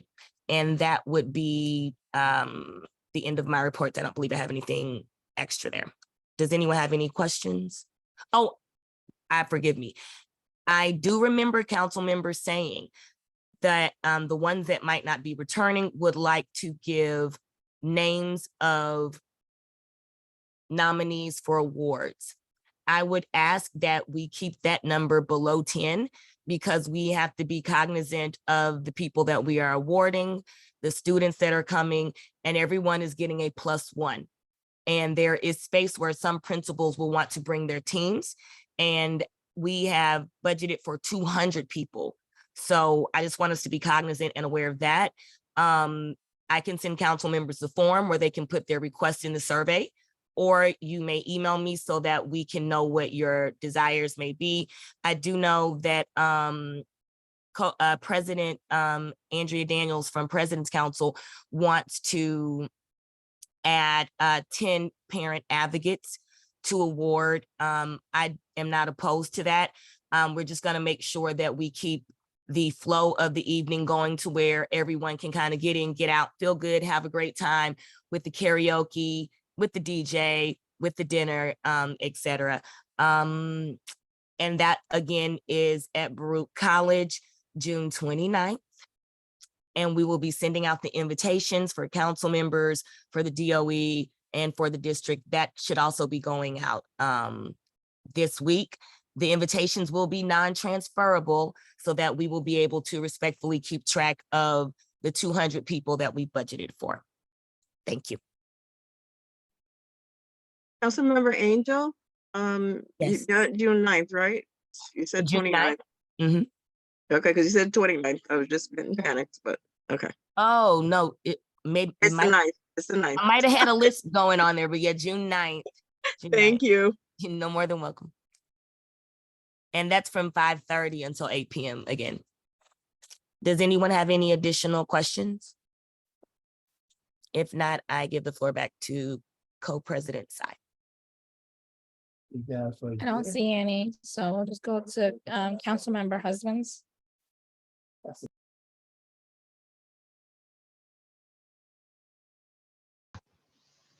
Good evening, everyone. So on May 25th, the Safety and Outreach Committees will be hosting the next Navigating Puberty and Sexuality workshop in this series at 6:30 p.m. Please register on our CCD 75 website and join us again on May 25th at 6:30. On June 6th, the New York State Senior Area Executive of Autism Speaks, Carla Sterling, will join us along with members from their autism response team. They will provide an overview of their resources and information for students with autism. And they will also provide safety protocols that relate specifically to families and individuals with autism, varying disabilities, as well as neurotypical individuals. And to provide a broader language access, Autism Speaks has agreed to provide this presentation in Spanish as well. English and Mandarin translation will be provided for this meeting. This will be our last meeting for the term. I want to thank all of those who have attended, and hopefully our meetings and workshop have been able to provide information and resources that has been helpful to you. Again, all of our meetings are recorded and available on the CCD 75 YouTube page. If you have any questions or recommendations, please email the Safety Committee at ccd75safety@gmail.com. Thank you. Thank you. We'll go to Councilmember Spencer.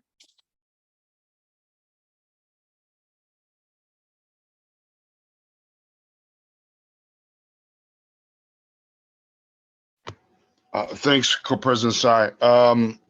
So I still gotta finish talking with you guys. I have some dates set aside for meetings from way earlier in the year. One of those dates is June 1st. So realistically, I want to keep June, hopefully both May 31st and June 1st. And Co-President Sai could confirm with you later, but on my calendar, June 1st is still saved, where I can do a wrap-up meeting for both committees. I would probably want to work with Treasurer Angel. I know you have your hands full, and I didn't reach out to you because, number one, it was Mother's Day. Number two, you doing the conference. Number three, yada, yada, yada. But I could maybe work with you tomorrow or something by the end of this week to try to get some flyers out and get them out as early, because my daughter's prom is next Thursday. So my schedule, my calendar is about to rev up again. But just my report is I want to have a wrap up meeting the 31st or the 1st. So Co-President Sai, Co-President Green, Treasurer Angel, thank you for your constant communication. Also, Councilmember Asidiu, and I'll keep working with you ladies to make that happen.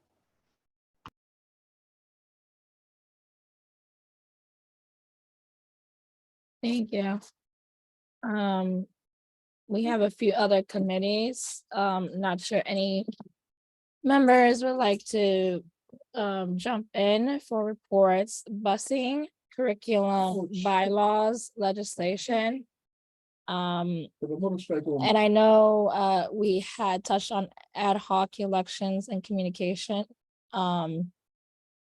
last month. So anybody like to jump in to give a report or announcement? I'm just gonna say for bylaws, there's going to be a meeting, hopefully before we have the next meeting. There should be something, but I'll wait for Councilmember CU to give the actual date.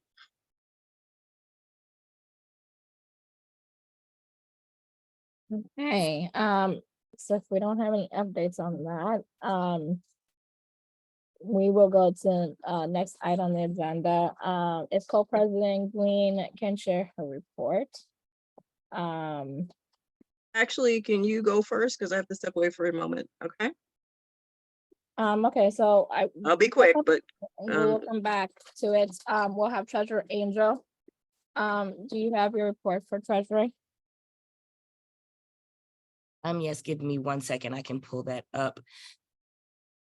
Did we want to speak to the busing committee and what is going on with that prior to me jumping into Treasury by any chance? I'm not sure who's actually doing the busing committee since the former. We'll be coming up with some dates before the last day of school. We'll be touching base on those topics. Okay. Have you, just quick question. I know I had one parent reach out to me on Instagram and I forwarded her to the council. Hyleen, had, not to put anybody on the spot by any means, but we do need to make sure that we go back and look. I'll email you guys on the back end that parent's name and the date, so we can just go back and check the email to make sure that it can get passed over to Vice President Jewett to make sure we're helping that parent and any other parents out that may be emailing us. Okay, I'll be happy to reach out and speak with the parent. No problem. Perfect. Thank you. No, more than welcome. Thank you too. So going into our budget, as Co-President Side did mention, we need to go ahead and try to make sure we wrap up our reimbursements. We are mid-month. Thank you so much to those of you who have been getting things in and getting caught up. Anyone else that might need help in any form or shape, myself or our AA can assist you. Just let us know what you may need to help you move forward. So far, we have $13,126 left in reimbursement. So that lets you know how many things and items we need to get in. And we do want to just be cognizant that every council is going to be rushing to get things in at the end, which means the system is going to be slammed, which means if we go all the way up to the end of the deadline, as Co-President Side did mention, this could be cut off. We would not get our monies, and anyone not paid would have to speak to the next council for them to consider paying you out of their budget for the next year. So we want to just be aware of that.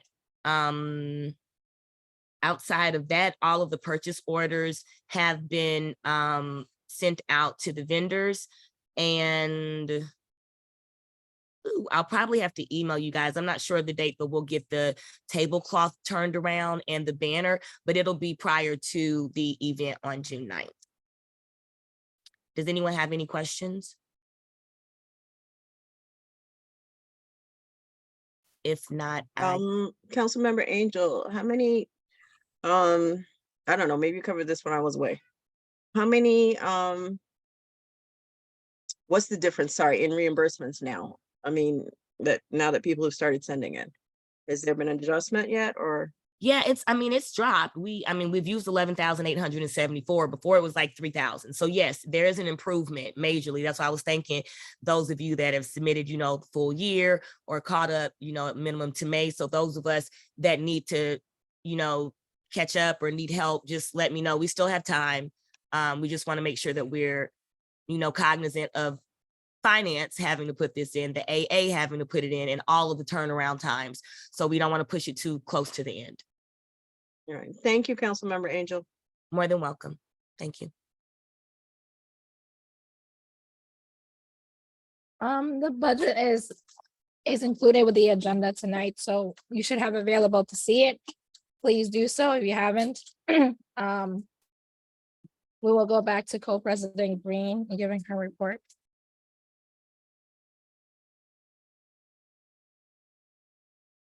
Thank you, Co-President Tsai. And just for the record, I don't mind if you go first, but I'll go ahead. All right, as normal, it's a busy month. Happy for everyone who celebrated Mother's Day and stayed safe and is here, can be here. And grateful for all the moms who do the things that no one else will, but moms. Two, we had an interesting CPAC last week, I think it was, the week before. We've been having a lot of presentations recently, but hopefully CPAC will, because CPAC really is to advise the chancellor and let him know what's happening in our individual districts. And I think that we haven't gotten a chance to do a lot of that with this particular chancellor yet. Not because it's this chancellor, just in general, the meetings tend to be taken up with other things. So hopefully I'm hoping that, the June meeting will be an in-person or the summer meetings, hopefully will be in person. I think people are very tired of Zoom at this point. I would like to also say that Brooklyn High Schools is hanging in there and doing well, and having important discussions as well.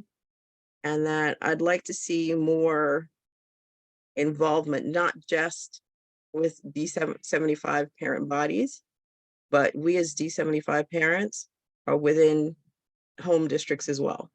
So whatever district your child's school is housed in, technically you're a part of. So I would love to see if more PAs and PTAs can work together, especially in campus buildings that have 3 and 4 and 5 and 6 schools. In some cases, in high schools, it is 6 schools in a building or something. But I would like to see them work together because I think that would motivate more of the parents to come out. Even if they had something like joint safety meetings, it would be very helpful because every school has to have a safety meeting anyway, and they all have to involve the various schools in the building. So it's always a campus-based event. And I think that would definitely, in this day and age, with the amount of things that are happening, I think more parents would be interested in finding out the information. And I would love to see a push for that. I would love to see more parents involved and knowing what's going on in the safety meetings, especially when they're supposed to be happening. And they're supposed to happen monthly and not just the one town hall for the year. So I'm hoping more parents will do that. I also think that we're all human. So if you have a PA or a PTA president and or co-presidents that are overwhelmed and maybe can't make it to a safety meeting or can't make it to, school-based, SLT or something, maybe they can designate someone from the PA to do so. I think it's always important to have representation, and just because we can't make a meeting does not necessarily mean the meeting doesn't go on and the information isn't given, and we need the information. I really would like us as parents to get the information before it's a crisis and not have to look for it when we are in crisis. I think being proactive and as I think it was Mrs. Izquierdo that said, working on building the parent base is very important. And I think it's not just building a parent base to have a parent base, building a parent base of empowered parents that are strong because they know what the issues are and they know what are the solutions they'd like to put across. And they can work with the school because everything doesn't have to be necessarily adversarial. They can work with the school and with the community and build out, because there's strength in numbers and there's strength in having accurate information. I think that's one of the things that's been lacking for a very long time, in not just in districts, in multiple districts. I will say I've been fortunate. My district that I'm housed in, not that I live in, is 13. And 13, many, many years ago, this gentleman that is now the regent at large of state used to be our superintendent and was very pro-parent and very pro having workshops for parents, having trainings for parents. Like, when I came in to parent bodies and working, this type of work and advocating, I learned a lot from the people who were around, because at that point they wanted to give the information and they did a lot of the trainings, and parents were happy to go to these things. I think now it's sort of an afterthought for parents, especially since the pandemic. I think we need to bring back everybody, in a central space and say, even if it's a Zoom meeting or a Teams or whatever it is that people have, I still think the information needs to flow out there. And I think the only way that you can get the things that you need for the students in any district, not just this district, is to know exactly what's offered out there and also to be willing to fight for it. There are many things that are offered in 75 that people don't know about because, once one parent gets it, they don't tell another parent. There's, like I said, there's strength in accurate information and there's power in numbers. So I'm just looking forward. So thank you. That was my little rant. I'm going to turn it over to Co-President Tsai for her report. Thank you, Co-President Green. There's not really much other than what was shared earlier from the superintendent and the superintendent team. I sit on the Special Education Advisory Council with Co-President Green. I'm on the subcommittee for integration and interdependence. That is the restructure of District 75, working alongside our community school districts. We've been very active with multiple discussions around what busing looks like with OPT, with placement, enrollments, with the co-locations, the professional development around culture of the disability community, both in District 75 and community schools. We have multiple stakeholders in the subcommittee. So we've been working real hard to make recommendations, and we are looking forward to meeting with the other subcommittees that are working along with policy, engagement, sustaining, to really make sure that our recommendations to the chancellor are effective and sustainable for the future after June, which is hoping to be embedded for the upcoming school year. So there's been many partners in this transition. There's been, many structures that we had to be very cognizant about when it comes to the reality of our children. So we spent a lot of time on that. President's Council at the last meeting was really trying to focus on supporting the PAPTAs in their elections, in their spring elections, to make sure that each school, each D75 organization is able to conduct and hold their elections to ensure a new executive board for the parent membership for the next school year. So they are supporting very well, making sure that they're present at their different schools to support that. There is a current proposal for a District 75 new co-location in District 7, which is pretty exciting. District 7 in the Bronx. It is one of the districts that is highly needed for District 75. It is referred from families in the community. So it will be an elementary school. I'm not really sure exactly, and I don't know if they made the final assessment of which D75 principal will be hosting that, but it will be for the school year 2024 to 2025. So they will be in a new location, a new building, which is exciting too. We also continue in my years here on the District 75 Council, we talk a lot about building accessibility and capital plan. I know the City Council is reviewing the budget that they had passed last year to make sure that buildings are being partially or fully accessible for District 75 programs.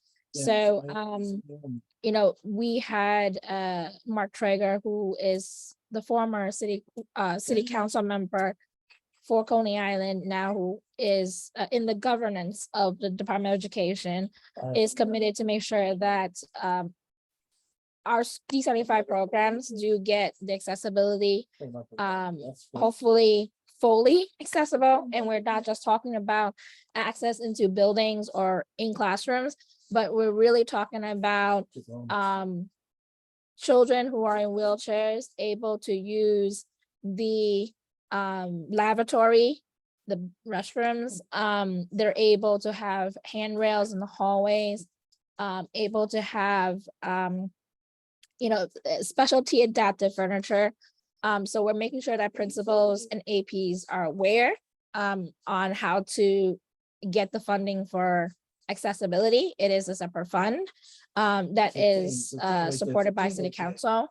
Another segue that we strongly believe here in District 75 Council for many years, even before my time, is what pathways will look like for our students with special needs.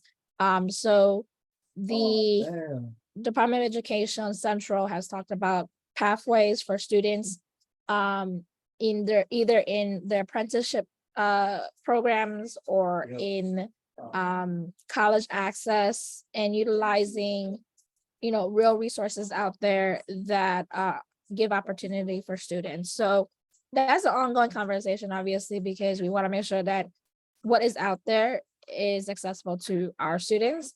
And as they transition to inclusion and then into the general population community schools.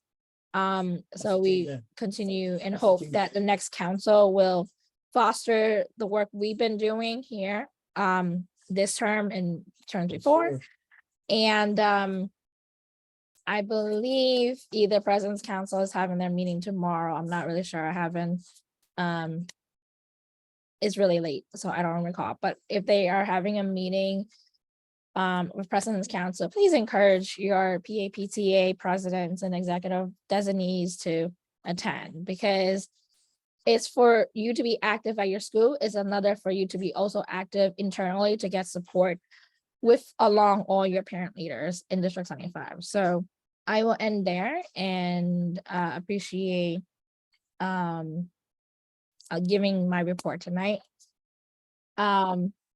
Is there any questions or comments from council members?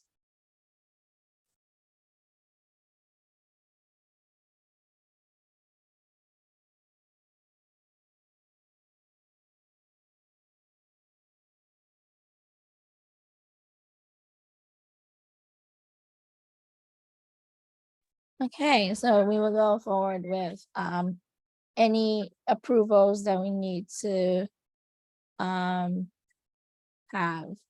I see your hand up, Wanda. Are you making a comment for public comment? If it is, if you could just wait.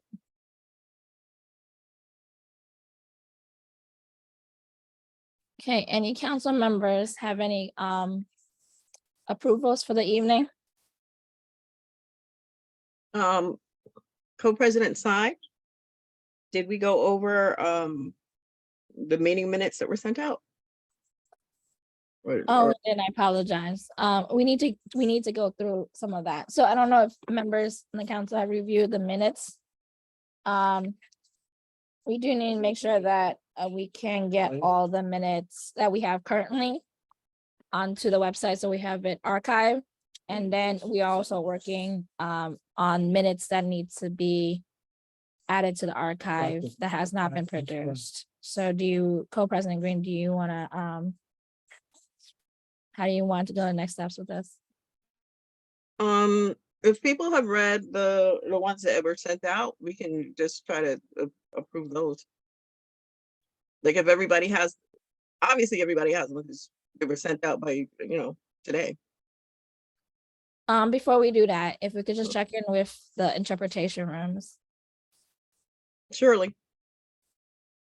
Can we check with Spanish interpretation if the parent is still in the room?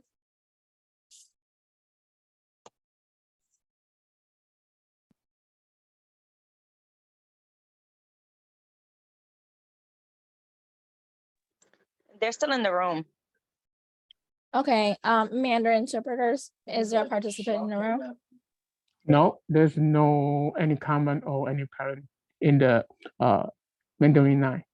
Okay, if we can dismiss the Mandarin interpreter for the evening, I don't have any participants.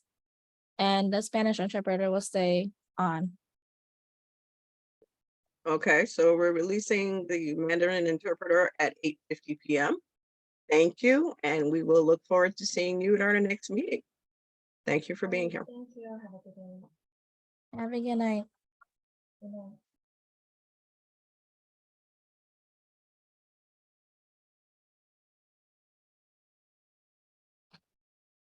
Okay, so we'll just move forward with the meeting minutes. We do need a council member to motion to approve the minutes that was provided.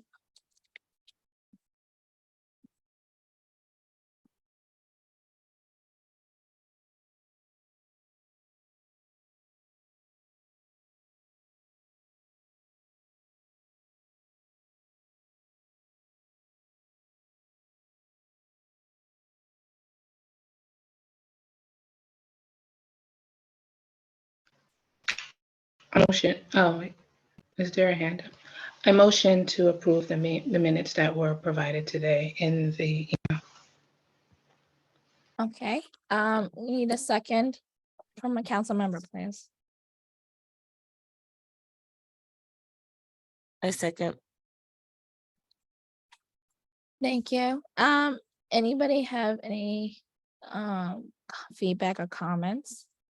I just want to add one thing. If council member, I think it was council member Husbands doesn't mind amending it a little bit to state that we adopt the minutes sent out today pending any corrections. Is that okay, council member Husbands? So, yes, I couldn't unmute. You need me to change it or you? No, You're as long amending as you agree, it's amended. And stuff. And council member Angel, do you still second? Yes. Thank you, council member Angel. Thank you, council member Husbands. So administrative Councilmember assistant. Spencer, you have a hand up? Yeah, I didn't get a chance to read all the minutes. So how we are we just is this just a blanket thing? Or how are we going about?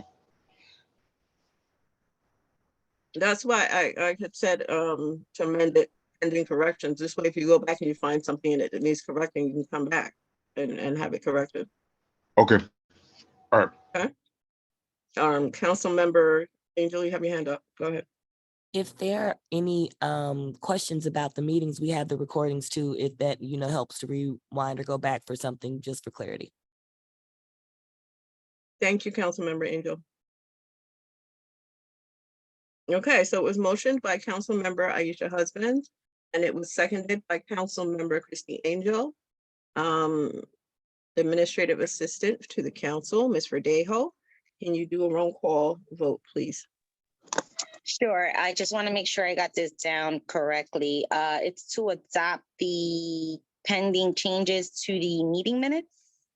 No, to adopt the minutes pending any changes, pending correction. To adopt the minutes that were given out today. Okay. And then so corrections.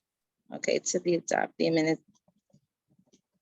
And okay, so to adopt the minutes with pending corrections. To adopt the minutes given out today. There were several dates that were given out today, pending corrections. So in other words, if Okay. somebody goes in, really looks at it and finds that there's something that we missed or something that needs to be there, they can then, have it corrected. Okay, no problem. All right, so motion made to adopt the minutes given out today with pending corrections. Motion by Aisha Husbands and second by Christy Angel. Christy Angel, Yes. Celia Green, Yes. Aisha Husbands,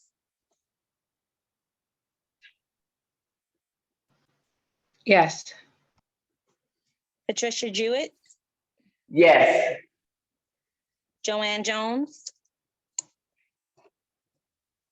Yes.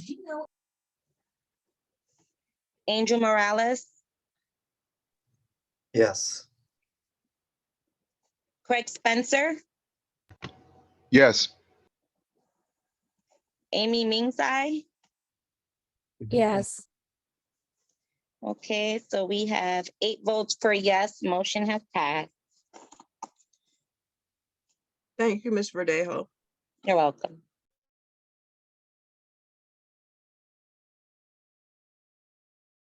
Okay, so just, we're gonna just combine it, any approvals or announcements, before we go to general public for the. Okay, I want to have approval on some dates because we need to, as the outgoing council, need to vote on at least the first 6 dates. The rest can be voted on by the next council, but we at least need to put in the, what do you call them, the permits, the first 6 dates. And that's usually done by the council that's, you know, going out, so. Which means I've written down some dates, so. Because the first day of school for the summer is July 6th. I would suggest that instead of using that week, I'll tell you what the date is. Yeah, so the first Wednesday is actually the 5th, but the 5th of July is before people come to school. That's never a good time. I'm gonna suggest that it be either July 12th or July 19th, July 12th being the preference. So that they can have their calendar, their business, and meaning the next council would have their calendar, their business, and their annual meeting on that day. Go ahead, Councilmember Angel. I know with the bylaws, I believe it's the second week of July, so I guess that might be in the time frame for it. My consideration is, did I hear you correctly in saying we would plan out the 6 months of dates for the next council coming in? Yeah, but they can change it when they get there. The whole point is for them to have getting the permits takes a while. Sometimes it I takes know, 3 or but 4 weeks. I feel like that might be a bit of a overstep. Every council so far has voted on like 12 dates. I cut it down to 6. Because I figure by the time they get there and they get acclimated, they can start to get something going. We didn't But do that usually- with our council. When we came in on our first meeting, we voted for the dates and the locations, and the AA locked them down after our first meeting. I understand, but usually the outgoing council votes on them so that their permits and stuff put in. Because if you have, and this happens, it doesn't necessarily happen in 75, but it does happen. You can get a new council who is entirely new. So if you've set no date, nobody's gonna contact them with a date. I'm not comfortable setting dates for people who are coming in that have no say-so in it right now. They have say-so once they get here. So if I they're mean, here in making July, they can the change the annual whole one, thing. you know, the 2 of you guys, I'm sure would have to help them with the new meeting coming in, doing the, you know, pro tem, whatever, but it worked fine for us, so I'm not sure why we would be reinventing the wheel there. I see Co-President Tsai has her hand up. Go ahead, Co-President Tsai. So I will jump in. And if there's anything that council member Spencer want to add. So in the duration of my tenure here on the council, we follow the bylaws, and we've set it just so that councils know and understand and also get familiarized with the structure of the council. We've never, unless presidents who transitioned and stayed and got reelected, they made the, on behalf of the council, decision, which they shouldn't. We need to follow those bylaws to a T, because that is the structure of management for council. So we've always had structurally the first and third Wednesdays of the month. We've had business and calendar separately, an annual meeting separately. I believe for new members who are coming into the council who are not familiar, they should not be restricted by the dates that were planned out from the prior council, when the fact is, you know, they have room to make their calendar for September on, you know, end of July, August, September, and so forth. I'm just giving you my experience here on the council. You know, I don't know what the presidents and co-presidents done before, but I know that in July, because it is July 4th, we've always postponed it to the second week of July to begin with the first meeting, and to really also give time to new members who are just starting July 1st. Like, they need to acclimate themselves with what's expected of them. So that's just my thought. Let me ask, the date that I gave, I'm not asking you necessarily, but the date that I gave was on July 12th, which is the second week of July, which two people have already repeated that we usually use the second week of July. So what is the difference if we put in the second week of July already, so that they at least have the permit and the space to have that meeting, and then they can go on from there? Because if it is an entire new council, then nobody's going to have a date if we didn't vote a date in. Go ahead, Mr. Spencer. Thank you, Co-President Green. I concur, but I do recognize Co-President Tsai's what her feedback is, but based on the fact that we've always left something for the next council, except our first term, which I don't want to speak of. We don't speak about our first term, but we've always left something for our next council, so they won't be handcuffed. And to that end, I recognize Treasurer Angel's concern. I don't think we should be planning anything past August. September is a little tricky. I think September would be my limit. I don't want to, because they may not. I think it would help them out in terms of, hey, this is how you handle the Jewish holidays. It's at the end of the month. Have that set up so that's one thing off their plate, and if they want to change it, they could change it. But we definitely need to have July and August, because that's something we owe that to the next council. That's the way I feel it. Based on my experience, we leave that for the next council to make sure that they that's something they know how, that's off their plate. And like you said, you know, getting the permits, if we go back in person, they're not going to, you know, that's something they can adjust. So that's my feedback. Thank you.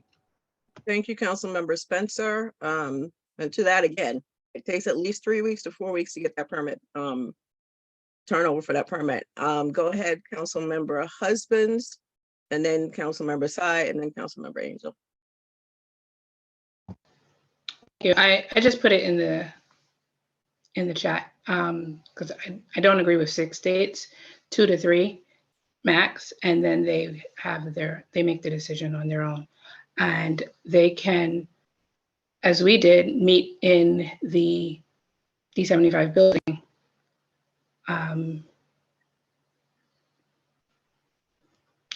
And to follow the bylaws and whatever the bylaws state.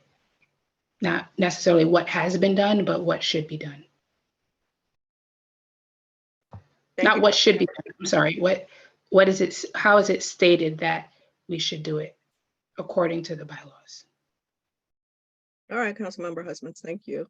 Councilmember, Co-President Tsai, go ahead. I just wanted to just echo what Councilmember Husbands just said. In the summertime, July and August, when we came to a permit, the AA always was available to make the permit, and doesn't take that long. They were able to get us, put a permit for the building where the office was at, especially for the business meeting. During the summer, we didn't have parents participating because it is a summertime. We're not expecting the public to show up. So we've conducted, before we moved to 400 First, we've always had our summer meetings at Long Island City. And I hope you recall, you were there. And when we moved to 400 First, we had our meetings at 400 First for July and August. So just giving that context that if we do need to make a permit, it's not hard, it's very quick, and it would be at 400 First. Unless they wanted a Tweed, which I'm sure Tweed would also be flexible for us.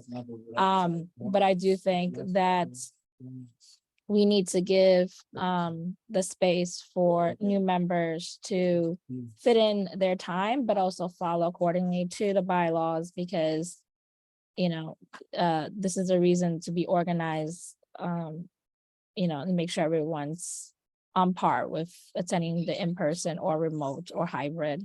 But I will yield to Councilmember Angel. Thank you. I am basically echoing what Co-President Tsai and Councilmember Husbands did state about being able to use our actual office and letting them be familiar with that space as well. But I do want to bring it to everyone's attention. It matters and it doesn't matter what we're doing right now. It is basically going to be looked at as suggestions, because they will vote on what they want when the new council comes in. The old council can't dictate, anything. We can say, hey, we had a permit for this, and they can say, and that's great, guys, let's vote and do it over here. So we should be careful of what wording we're using, because it will not matter when the next council comes in, because they can and will make their own votes if they vote to keep what we say or what we have, or if they don't. Guiding them is great, but if we're also diligent in training our AA, she will be able to assist them in that aspect as well, so we just have to make sure, in my opinion, that those things are solid. Thank you, Councilmember Angel. Does anyone else, any other council member, sorry, have a comment or a question?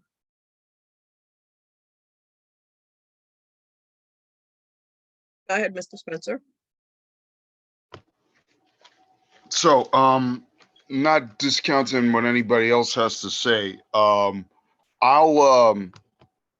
make a motion that the meeting dates for the incoming council starting July 1st, 2023 be per our bylaws and what we've done in the past, be July 12th for the annual business and calendar meeting, August 9th for the joint business and calendar meeting, September 13th for the business meeting, and September 27th for the calendar meeting.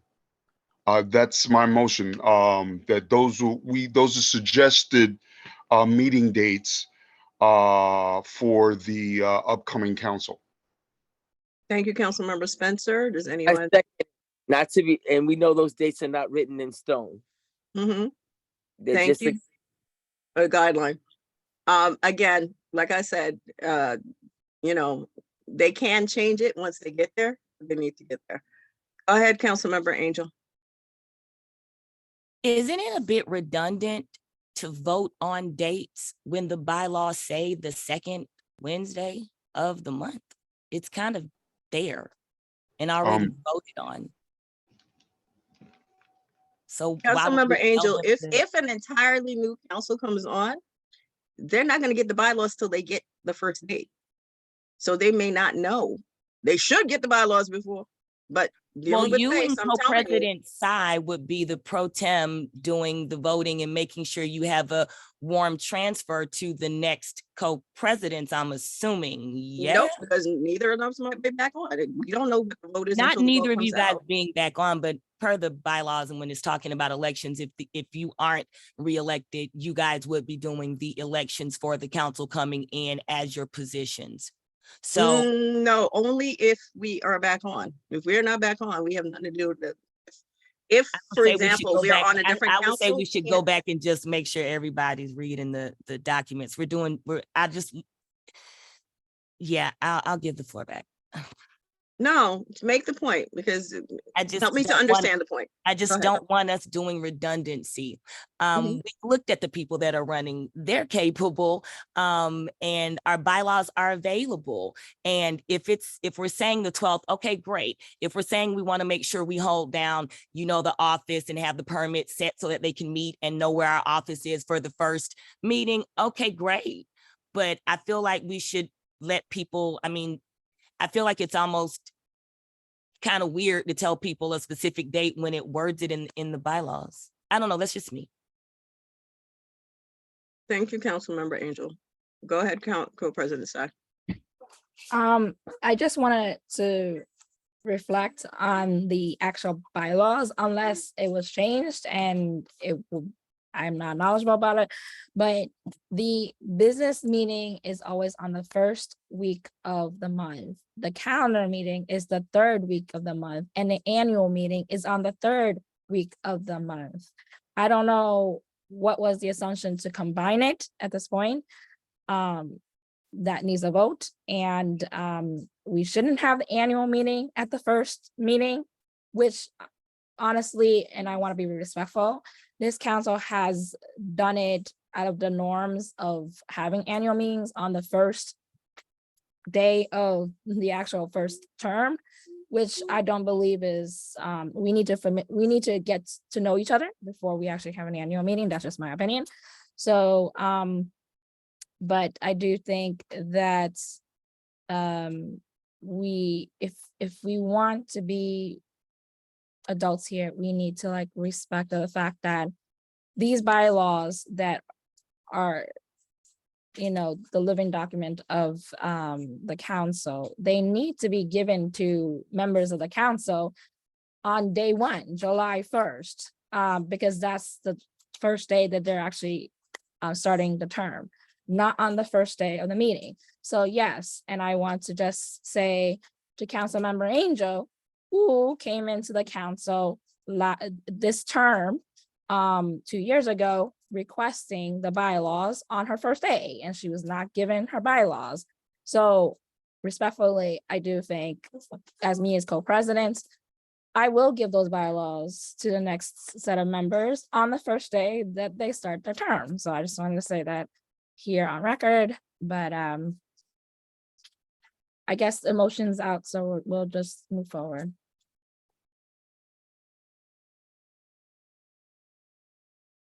Councilmember Spencer, are you still making the motion, or are we rescinding it, or what are we doing? It's a recommendation. Yeah, I'm still putting out the motion. It's a recommendation. It's not set in stone, like you said. Thank you. And who seconded it again? I'm sorry. I did. Vice- Not Okay. not in stone. It's just a suggestion. It's just a guidance.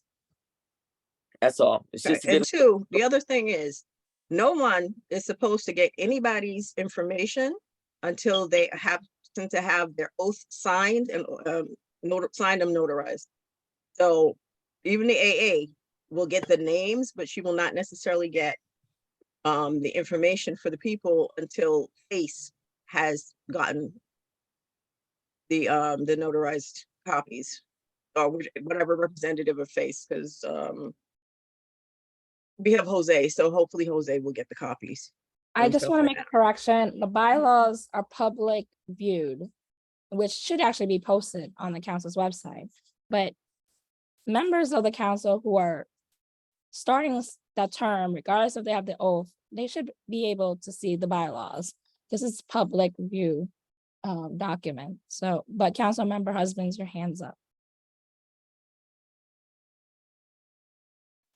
Yes, I just wanted to say, ma'am, being that it was said that we need to ensure that permits are in place, the motion does not state the location of the recommended meetings. It could be suggested for either 400 First or for Tweed. I was thinking more about Tweed because there's at least 3 other councils that use Tweed, and I'm sure that we're gonna run into the same dates. So if you get them in there first, you know what I mean?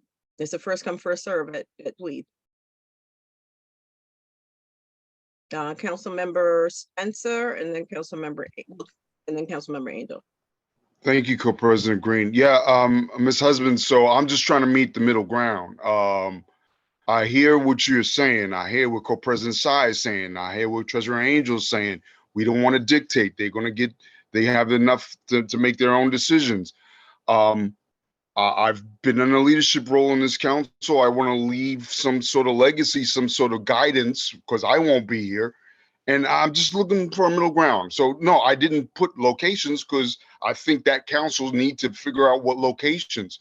But what I can suggest is this is what we've done in the past. And just in case things get crazy, here's a recommendation. That's it. Thank you, Councilmember Spencer. Councilmember Angel, go ahead. I guess to me, it just would make sense that you use the actual office. If it's new people, to acclimate where they will be coming, where the office is, the conference room. Like, it would make sense to be like, hey, this is where we function from. If you're gonna make a recommendation, so they even know where the office is if they've never been there. That's what I would think before you have people going to Tweed, before they even know where we exist physically. But that's it. I'll let it go to the No, vote. you can make that the suggestion. Ask Mr. Spencer to amend it, that it be the location at 400 First for the first 2 meetings.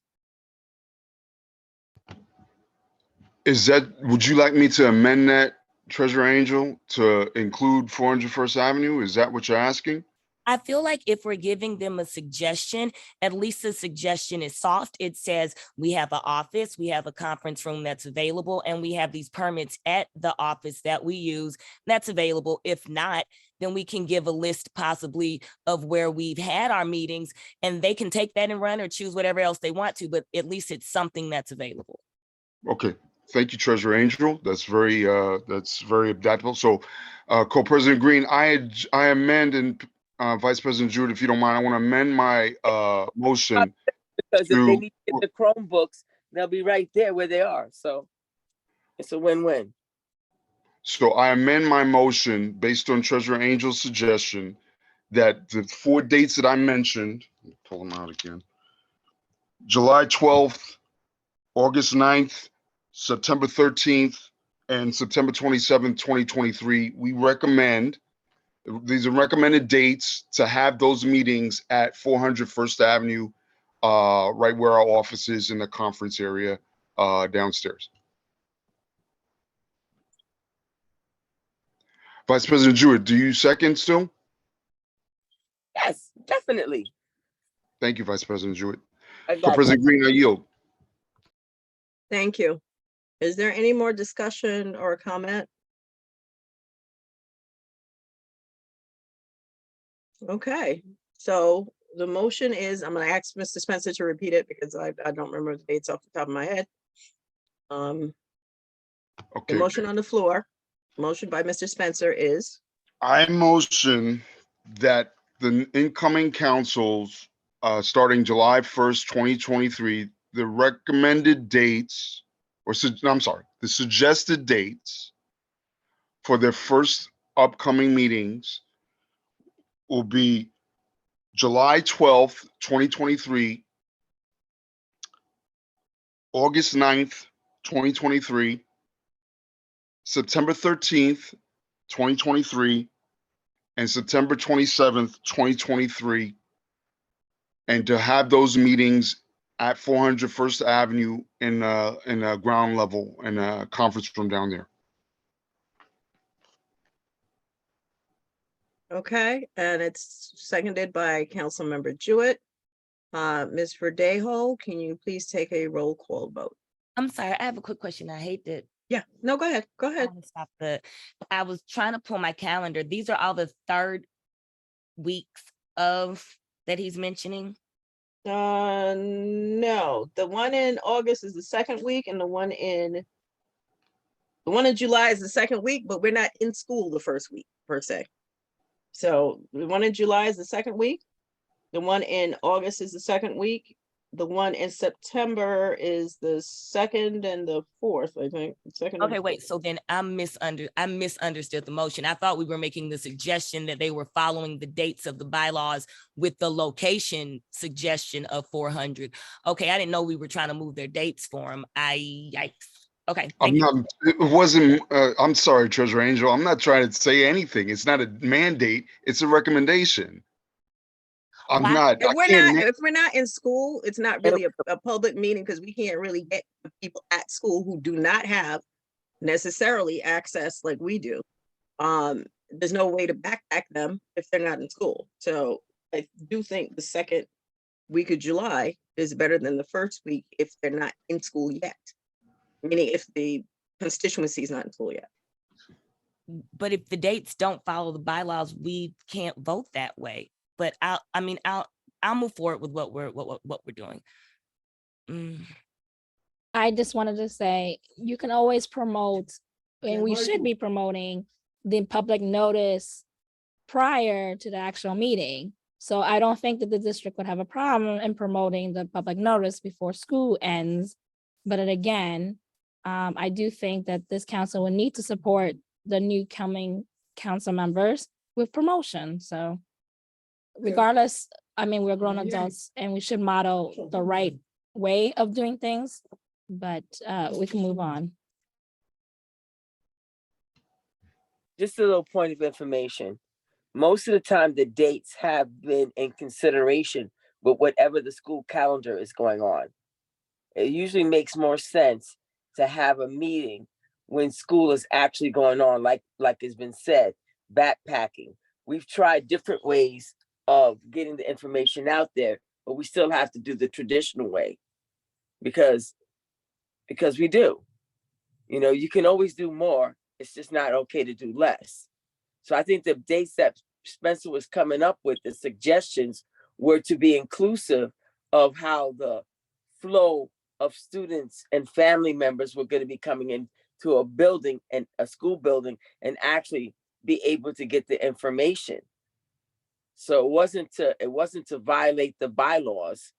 It was to work within the given situation. And I'm pretty sure that Amy remembers dates where we didn't actually pick a date according to the bylaws because a holiday fell or school was closed for a different reason or for multiple reasons. So we're not trying to not respect the bylaws. We're trying to make it as easy and as conducive as possible for the incoming group of individuals that'll be here. It's just a suggestion. That sounds like something that we can just write up though, Right after the first meeting, if they want to change things, they certainly can. The idea is just to get their foot in the door. At the end of the day, if you guys only want to vote for one date and one date only, that's it. Nobody can make y'all do anything you don't want to do. It's not about making everybody all upset. It's just about opening the door for the next guys that are coming in. I think setting the permit for the date that it's supposed to fall on in July is what we should probably vote on. So that, after orientation, they know when their first meeting is from the AA, they come in, they vote, and then they're set. The calendar for the school year will be out by then, and then they could move forward. But we're about to vote, so we can just vote it. Thank you, Councilmember Angel.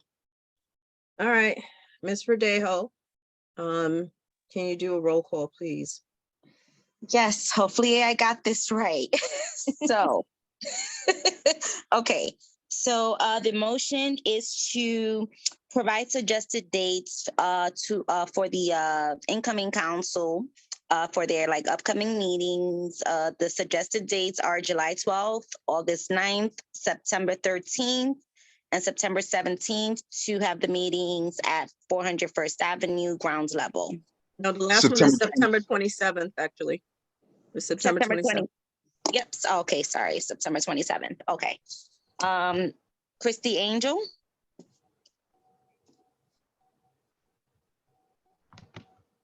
Abstain. Celia Green, Yes. Aisha Husbands, No, no. no, okay. Patricia Jewett, Yes. Joanne Jones, Abstain. I'm sorry, abstain? Yes, ma'am. Okay, thank you. Angel Morales, Abstained. Craig Spencer, Yes. Amy Mingthai. Abstain. All right, so we have 3 votes for yes, the motion did not pass. Thank you, Councilmember. Sorry, not Councilmember. My goodness. Thank you, Administrative Assistant Verde. You got it, Ms. Green, no problem. All right, so we can Can we move on. check in the Spanish line to see if they have any participants, please? Sure. Spanish interpreters, can you please check if there's anybody there? If Sure. not, we'll dismiss you. Sure.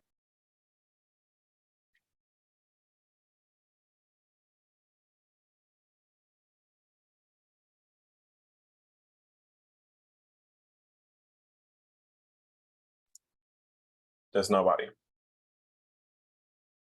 Perfect. We will dismiss you at 9:26 p.m.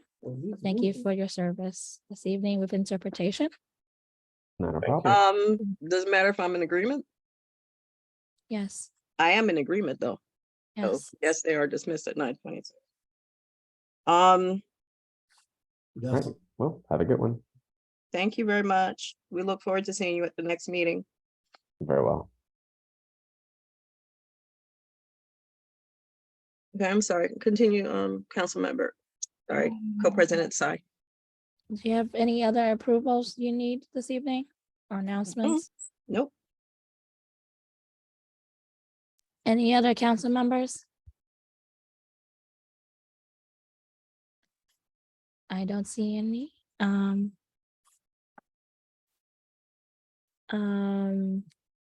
Council member Husbands, do you have anything?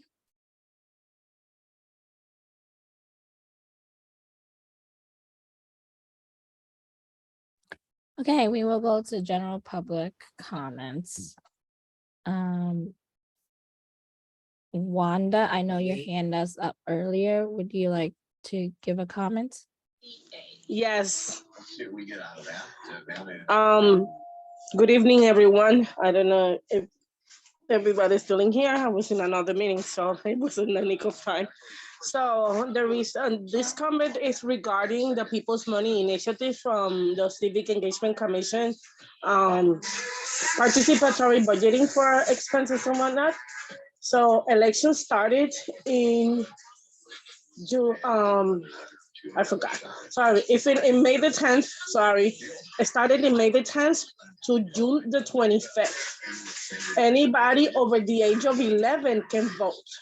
This initiative have all the borough presenting projects. I already sent an email to you all to the CCD 75 email that was provided in the previous meeting, and nobody replied to it. But I understand that everybody's absolutely busy. Just letting you know that because elections already started, it is important that anybody who's in the Bronx that has a zip code from the Bronx can vote our projects for the we are the only ones, the Bronx is the only borough that has projects that affect us directly, impact us directly. Is the summer program slash it's gonna be starting in mid-August to September, ages 11 to 18, and the autism at work. The reason for this is because a lot of people over the age of 18, I'm talking specifically about autism at work, a lot of people over the age of 18 with autism do not have refreshing courses, do not have the ability to get jobs in certain areas and whatnot. So if we win those votes, we're gonna be funded by $265,000 because the major promise with the $5 million that he allocated for this initiative and the people's money, there are gonna be other projects, of course. So, but these two, the Autism at Work and the summer program for our children, it is something that is extremely important to me. Of course, it should be very important to you all because this is a District 75. And if you are in the Bronx, you put a zip code and whatnot, we're gonna be having those votes. I already emailed to you the link for you to vote, but at the end, it's also on Instagram. If you go to the Civic Engagement Commission and Instagram, anywhere, as a matter of fact, because I provide the link. But if you're interested, I'm gonna be emailing again, and so you guys can vote. I will be forwarding the email. I believe you should have got it already from Mr. Solitaire Benjamin, who works for the Civic Engagement Commission. But we really need to have our children win this. $265,000 is not great to this project because we're looking forward to have a summer program that starts again in mid-August. Children that cannot be, because their parents cannot be able to work, will be able to have send the children during those weeks that the children will not be in school, and they're gonna be in a healthy, safe place and still gonna be receiving services that will be helping them, and not helping them, but it's gonna continue, and then having fun, go to the theater, horseback riding, swimming. That's the general idea. Of course, with $265,000, it's not gonna make a great impact, and it's only concentrating in the Bronx. But my goal is, if because I'm gonna be participating more in depth with the Civic Engagement Commission, they're gonna be doing. We hope that your mayor is gonna increase the amount instead of $5 million for the 5 boroughs. It's gonna be 10 millions or a little bit more than that, but that depends on the funding that we have allocated of the budget. Sorry, the budget that is allocated to New York City, especially for this. So elections started again in May the 10th, and it's going to continue until June the 25th. So this is really important. I wanted to bring that to attention because they're going to be having a bus also during the parade. And people that have questions regarding this, feel free to ask when the bus is there or anything, okay? I appreciate you giving me the time to talk about this. If there's any questions, I'm over here.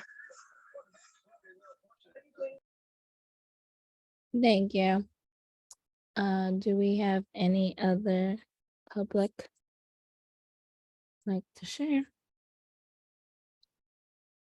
Councilmember Jewett would like you, Wanda, to share with her, and she provided her contact information. Wanda in the chat.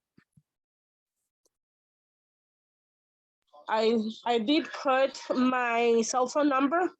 It's open to absolutely everybody. I do not put any restrictions except don't call me after 10 in the night unless there's an emergency, okay? But feel free, I'm always available, especially because as I put in the chat as well, when there's parent participation, the voices of our children are heard a lot louder. Sorry, I have a lot of noise around me right now, family time. Thank you. And Councilmember Angel put the online link in the chat. Any other members of the community would like to make a public comment?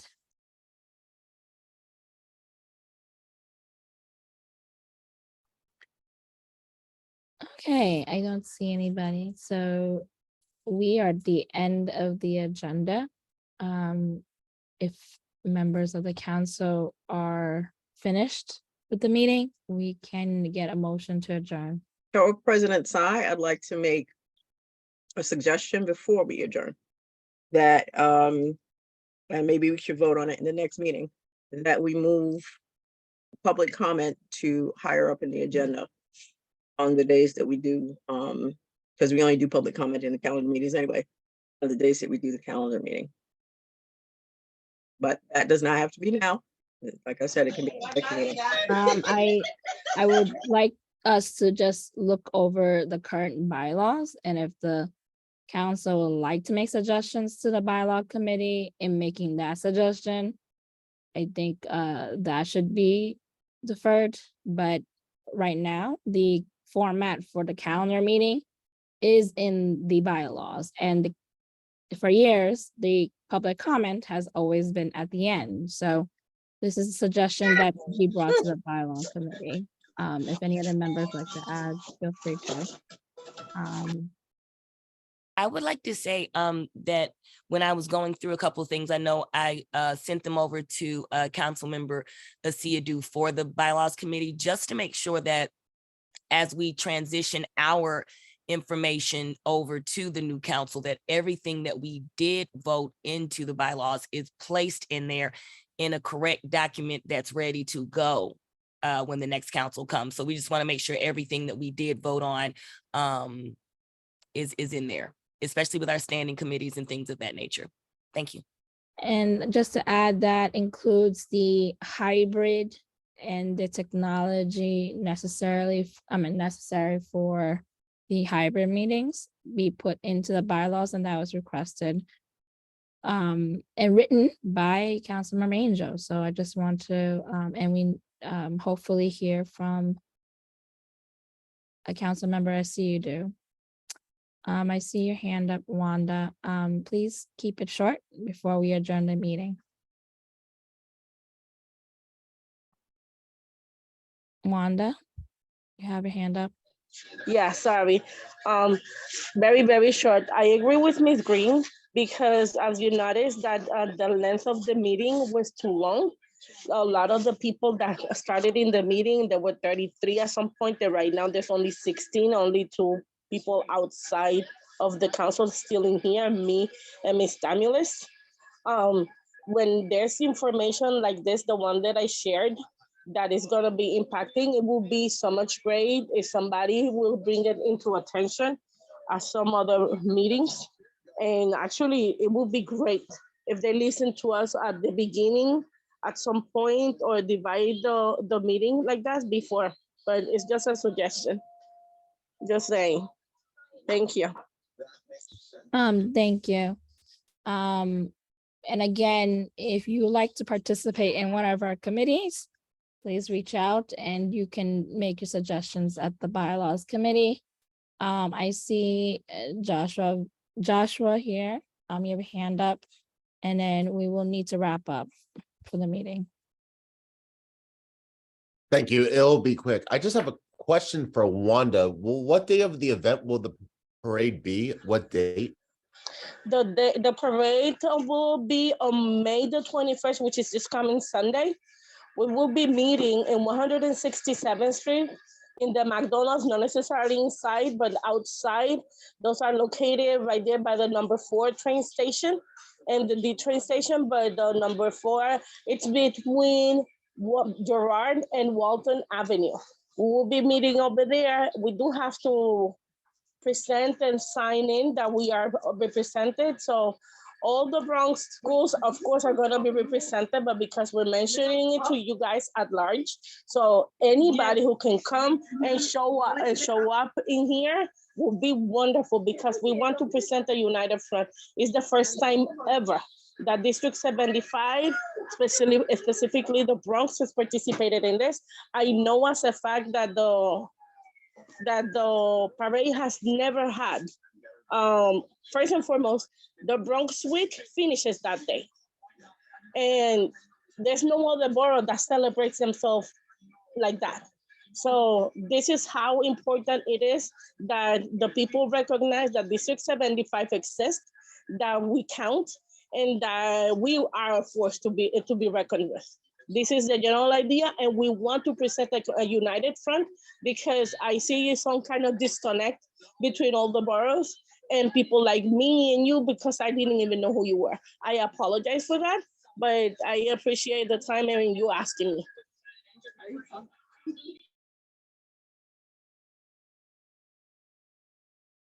Okay, thank you. Any other last minute words or? One thing I want to say is that we did a roll call, but we didn't do an appointment of the timekeeper and we didn't do the motion to adopt the agenda. Well, you know, Co-President Green, you are my colleague, so thank you for suggesting it now. We'll just need to motion to adopt the agenda, if everyone is in consensus. Can I put it on the table, Billy? Any council member would like to motion?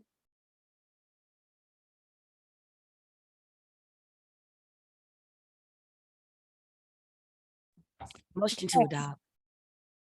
Second to motion to adopt the agenda.